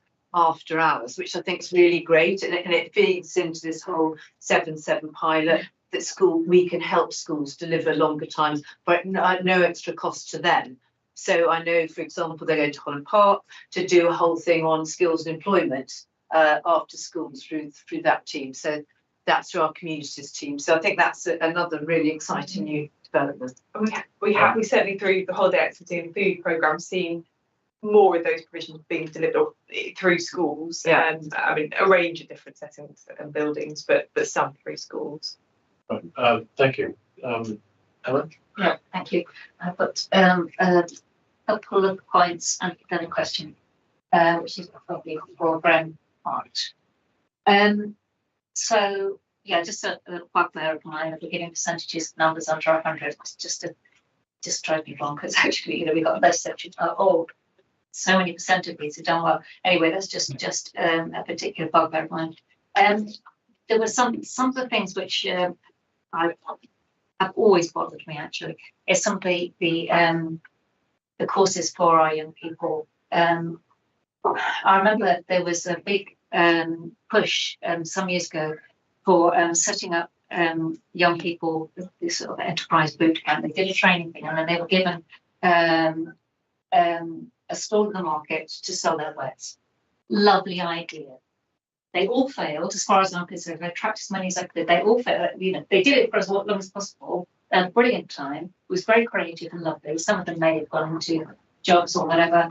They all failed, and of those who failed, they ended up in debt. So they had to borrow more money from families or wherever they could borrow it. So that was a bad experience, I think. I mean, one of the things which is so important is just teaching people how to look after money and do accounts, because wherever they are, they need to look after money. And there are some banks who do it in schools. I went to one that one school once where there was a bank coming in. They made it fun and it was lovely, and they were like 8-year-olds learning how to count money, look after pocket money and all this. Another one which is a typical bugbear is the some of the courses. I was talking to a hairdresser the other day, and they said, "Oh, I can't get started." I said, "Well, there's a course just up the road. They're churning out hair and beauty, experts." I go, "Yeah, well, none of them actually want to work because they don't have the skills to work. You know, they know what to do, but they don't actually want to come into a place and do it. So it's that kind of the work ethic is lacking." And I said, "We try and we cannot get people doing hair and beauty. Basically, they just want to go home and do their friends or something. I don't know." And then, yeah, another bugbear of mine. We used to have car mechanic workshops, and all those kids got jobs, and now they're rappers or something. They want to be rappers. But apart from that, in my other world, which is built environment, I'm glad that there's a whole chunk here on careers in the built environment, which we have missed out on for many years. We used to have construction school, and that went, and there's a little bit here, a little bit there. Are we actually looking at the jobs? Because Job Centre, the list of available jobs are nearly always related to construction of some kind. Anything from painting, decorating, electrics to actually the mucky jobs, yeah? are we actually looking at the jobs available here and encouraging people to do them? Because we have huge gaps. I regularly contact the Construction Industry Training Board, who certify people. They have massive gaps. It's getting worse, especially since Brexit and all those things. And once they've learned a trade, they're on a career path, then they earn good money. Whether they're working for themselves later on or they're working in a company for now, it's a good job. There's a career path, and I don't think we push it enough. And there are so many jobs. They're not all monkey jobs. They're not all manual jobs. There's so many jobs within built environment, and built environment is screaming out for them. And also, how do we? There are some schemes out there to get young offenders into construction and training. So, Perhaps Graham can answer what is being done. Yeah, with this particular, and I just by chance I was talking to a group of young offenders, down on like West one evening, and they'd all done stupid things, not that bad. They didn't want to go back into crime. You ask the question to Graham. Yes, I am asking the question to Graham. Are we looking at the jobs which are available in the borough and trying to encourage people into them rather than helping people in trafficking? Because that really aggravates me. Yes, and there's a constant tension there, is there not, between what the needs are of employers and the opportunities they have created, and what the aspirations, ambitions, or awareness is of, let's say, young people, whether they're coming through school or their own courses. Because it might be the ambitions of the young people to go in a certain area, but they might not be the opportunities that are available. So that is a big part of the kind of challenge and the matching of those two things. And knowing our borough and knowing the local jobs market, of course, you don't want to limit our young people to just local or what's happening here, but that's where we have the leverage in terms of relationships. And our big sectors are actually kind of hospitality, retail, culture, and so on. But on the construction piece, we have been able to do work and we can build upon it. We do have, because of the developments in the borough and also the council's own capital programs, we're able to use and leverage those to get from the contractors commitments and opportunities. And then we're able to fund the worker, the officers, or the support, whether it's the training or the actual one-to-one support to help those young people into those opportunities. And it is sustainable because we can utilize the funds from the planning system from Section 106. Construction is the easier sector in terms of being able to sustain it from a funding point of view. It's a bit more difficult in terms of some of the other sectors because when we don't have that ready income stream. But what we've just secured, it went to Capital Board actually on Monday. We've secured funding for the next 3 years. It's about £800,000 that's now ring-fenced to do construction skills and employment, including being able to further commission the in schools careers element of this, and the bit that's also worked with girls and young women on that. And as you touched upon, Councillor, it's also about widening the awareness of that industry and the real varied nature of the careers you can have in that industry beyond what might be a perception of seeing people with hard hats out in the cold, into the professions, the design, the architecture, the logistics, the fact that also in construction you've got HR jobs and marketing jobs within the industry. So we'll take the built environment and the Section 106 bit and can develop that further. We want to do paid placements as well as getting the commitments from the contractors. We want to establish a green skills fund to try and tap into the retrofit and the opportunities that might come. Desperately needed. So that sector we definitely, because we've got the availability of the resource through the planning system to do that, which we don't have for every sector, where we've got to really seek out who can fund it, who are the partners, who can deliver something on cyber security or the law and the professions and so on. Where arguably we still need to kind of focus awareness around those opportunities. We'll answer you. And a quick addition, the Earls Court Development Company have a whole employment site, fantastic. They've been really good. They've been amazing. And if you visit their whole area where they're doing construction, that's great. And the jobs fairs, we've had some fantastic jobs fairs here, where we've had over 1,000 people turn up. Transport for London hopefully will come back next February, which is eventually in the Great Hall, and they'll bring all of their opportunities in supply chain, which aren't just transport, but there are other construction in there as well. Yes, very fab. It's a regional event, but we have it on our doorstep, so that's really. And we just had one for women getting women back into work, which was incredible. The number of people that came to But there's that. always more to be done, and I think it is in that new space. It's quite challenging. I think that's a very full answer. Thank you. Richard, you definitely I know. Just one question about prospects, the role of prospects. It's not something I really come across before. So they're commissioned to track and record young people. How do they go about that? So Prospects have a regional office which covers 8 boroughs, and what's fantastic is tracking those children means you literally have to phone, write to, hassle every school that any child who is resident in our boroughs goes to. And as you know, we have lots and lots of export as well as importation of pupils. So if we were trying to do it on our own as a borough, it'd be a nightmare. Prospects have a whole system set up, with which they use apprentices as well, actually, to phone those schools to find out what's happened to each child straight after GCSEs and what their destination is. And some schools are really quick to respond, others need to be contacted all through September. So just to be clear, so after GCSE, Prospect will phone every school and ask them what is happening to your year. Yeah, and here is the list of residents of the 9 boroughs they're commissioned for. So they do that. They also, once they get any contacts for those children who don't have a destination, they start contacting them. So they do the first contact and they have all the information for whichever borough these children are resident in, because we make sure they've got it. They come to that meeting I run quarterly. They then pass on any warm contacts to us directly. So Sandeep, who runs our TPT team, they call her and then pass them on.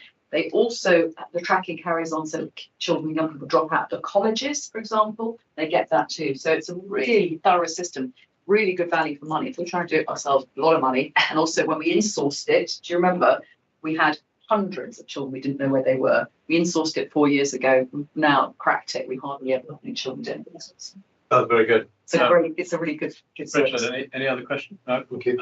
Let's tell it. Well, just very briefly, Emma talked about training children to look up their money before they even grow. So the best place to go, I will flag it, is Metro Bank. You can go there, ask an appointment, they can talk to you, or go to the school and talk to the children. Yeah. That's useful. I'm fine, thank you. Sonia?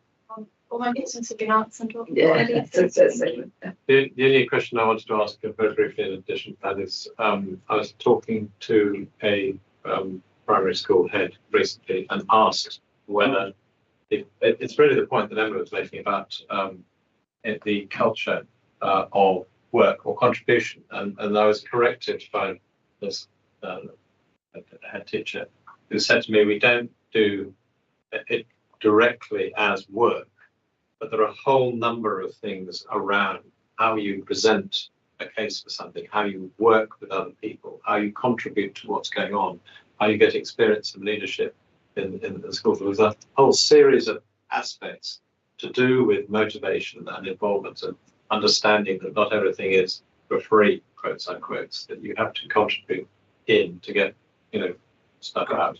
And therefore it would chime into what Emma said about the need to work later on, which would be a different thing. So the question is, are you looking at the primary school in involvement as well as the 16? So we've been working with Unlock, which is a company that we've invested in across economic development and children's, and they actually go into primary schools. Right. So that's more about enterprise, but I joined them for a session primary school. So it's they come up with a concept, the children have to design a sort of entrepreneurial idea around it, then how they're going to pay for it, where they're going to source the thing, how they're going to market it. It's not quite what you're saying, but it's certainly bringing the whole idea of business right down to sort of children. I think they were in year 5 that were doing that. And of course, the children absolutely loved it. They were sort of thrilled by that.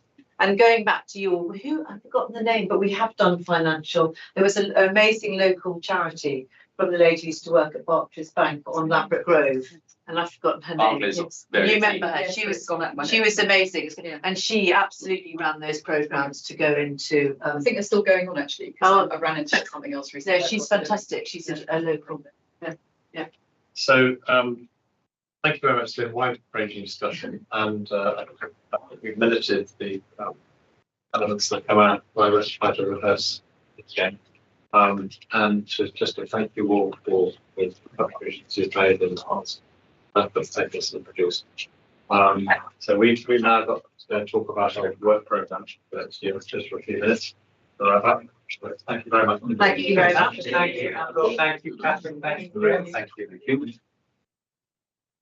Okay, so we can move quickly on to the work programme.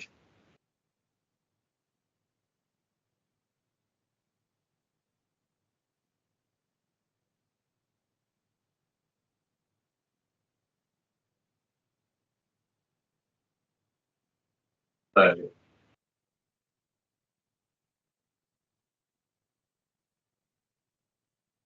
I think the main thing that we need to get through tonight is just to whether there are things that we want to add to the programme for the rest of the year. Fella, could you, there are a number of items which we raised.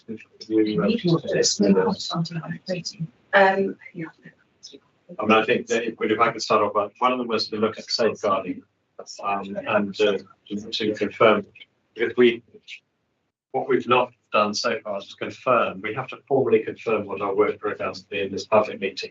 We will not just decide with our support barrel or the source officers. It's critical.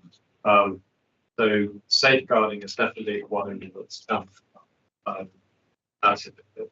My question to officers was, are the statutory areas that we need to complete by the end of the year as a committee? So are there any things that we don't have in our work programme so far that we should be doing? And there's obviously an almost unlimited range of things we could do. Are there things in addition to the ones that we've already tackled that we haven't put in our programme? I think we've got everything that we need, but it's just whether, so we have to have a safeguarding report and we have the main safeguarding report, but it's whether the committee wants to look at a focus area, for example, online safety, or we'll discuss various things in committee today. If there was a focus area that you wanted to look at specifically, we don't have to decide today. You could always email me ideas and we could discuss it and agree over email, or I just wanted to draw it to the committee's attention. And certainly the whole area of the social media, mobile phones, etc., seems to be a thing that crops up time and time again in conversations of different contexts.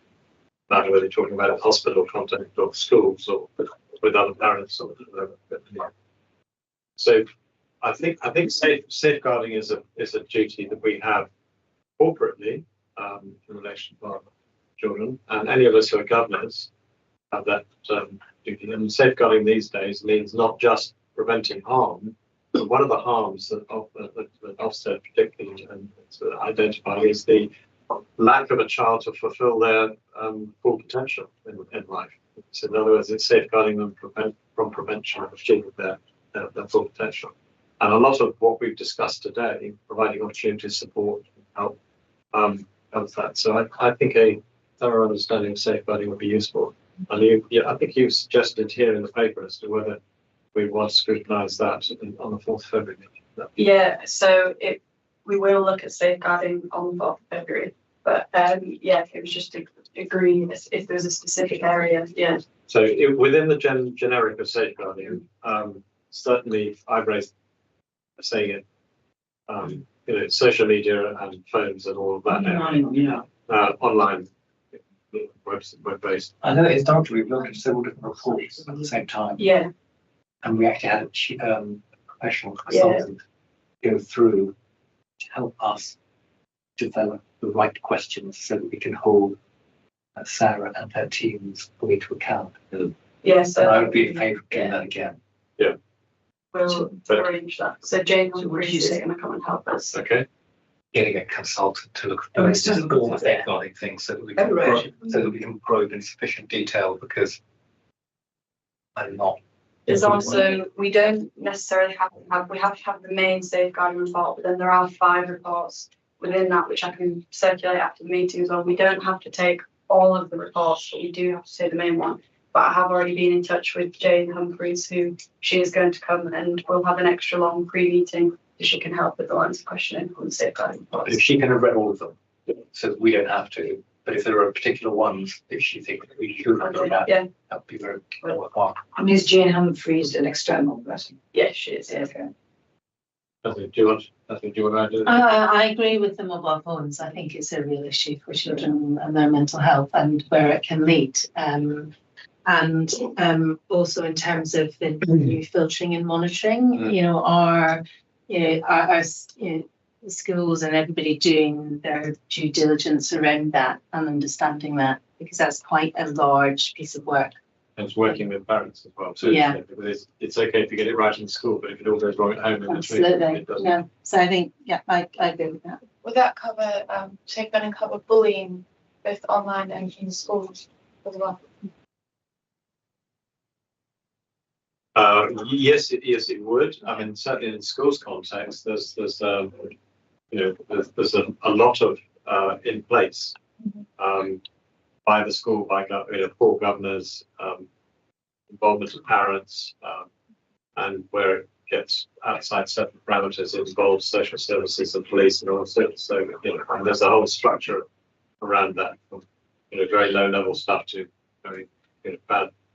Instances. And I agree with you. I think that link between home and school is really key, because we can do lots in terms of our own devices, and we can do lots around trying, but we really need to educate parents. Okay, so from Bella's question to us, which, if I understand it correctly, is we're going to be doing that. Are there any particular things we'd like to focus on? What come out of this discussion is certainly involving phones, media, internet, all that sort of stuff. There's also the question of bullying and coercing or whatever. So, and then there's the business of home and school working together, and holidays for that matter as well. Yeah. Can I just jump in there? Yeah. Jen, about the bullying and coercion and so on. One of the issues, and I'll be honest, it's one of the things that mums come to me about more than anything, is that children being either excluded or bullied at school. And what they often say is that it's a culture, certain schools, I'm not going to mention, it's a culture of strict discipline in a rather unpleasant way, which exposes people to ridicule. And then that's expanded around the classroom. So it's a culture within the school. So some schools are really, really good at it. And if you're not kind, then you're not a nice person. You should always be kind. And other schools still have this culture of really exposing children's weakness in front of their peers. And that is why they do it to each other. So that, I don't know if that can be included somehow in safeguarding. I think certainly taking us. If you could go back and talk to somebody who's going to help us and come forward with a proposal. It's a whole universe of safeguarding. Have we given you enough steer to discuss it with her, and for her to come back with an outline of what she might focus on? So, Chair, I mean, I agree this is a huge societal issue, mobile phones and all the rest of it. The trouble is, what is our locus in here? Because at primary schools, we don't have them in the school.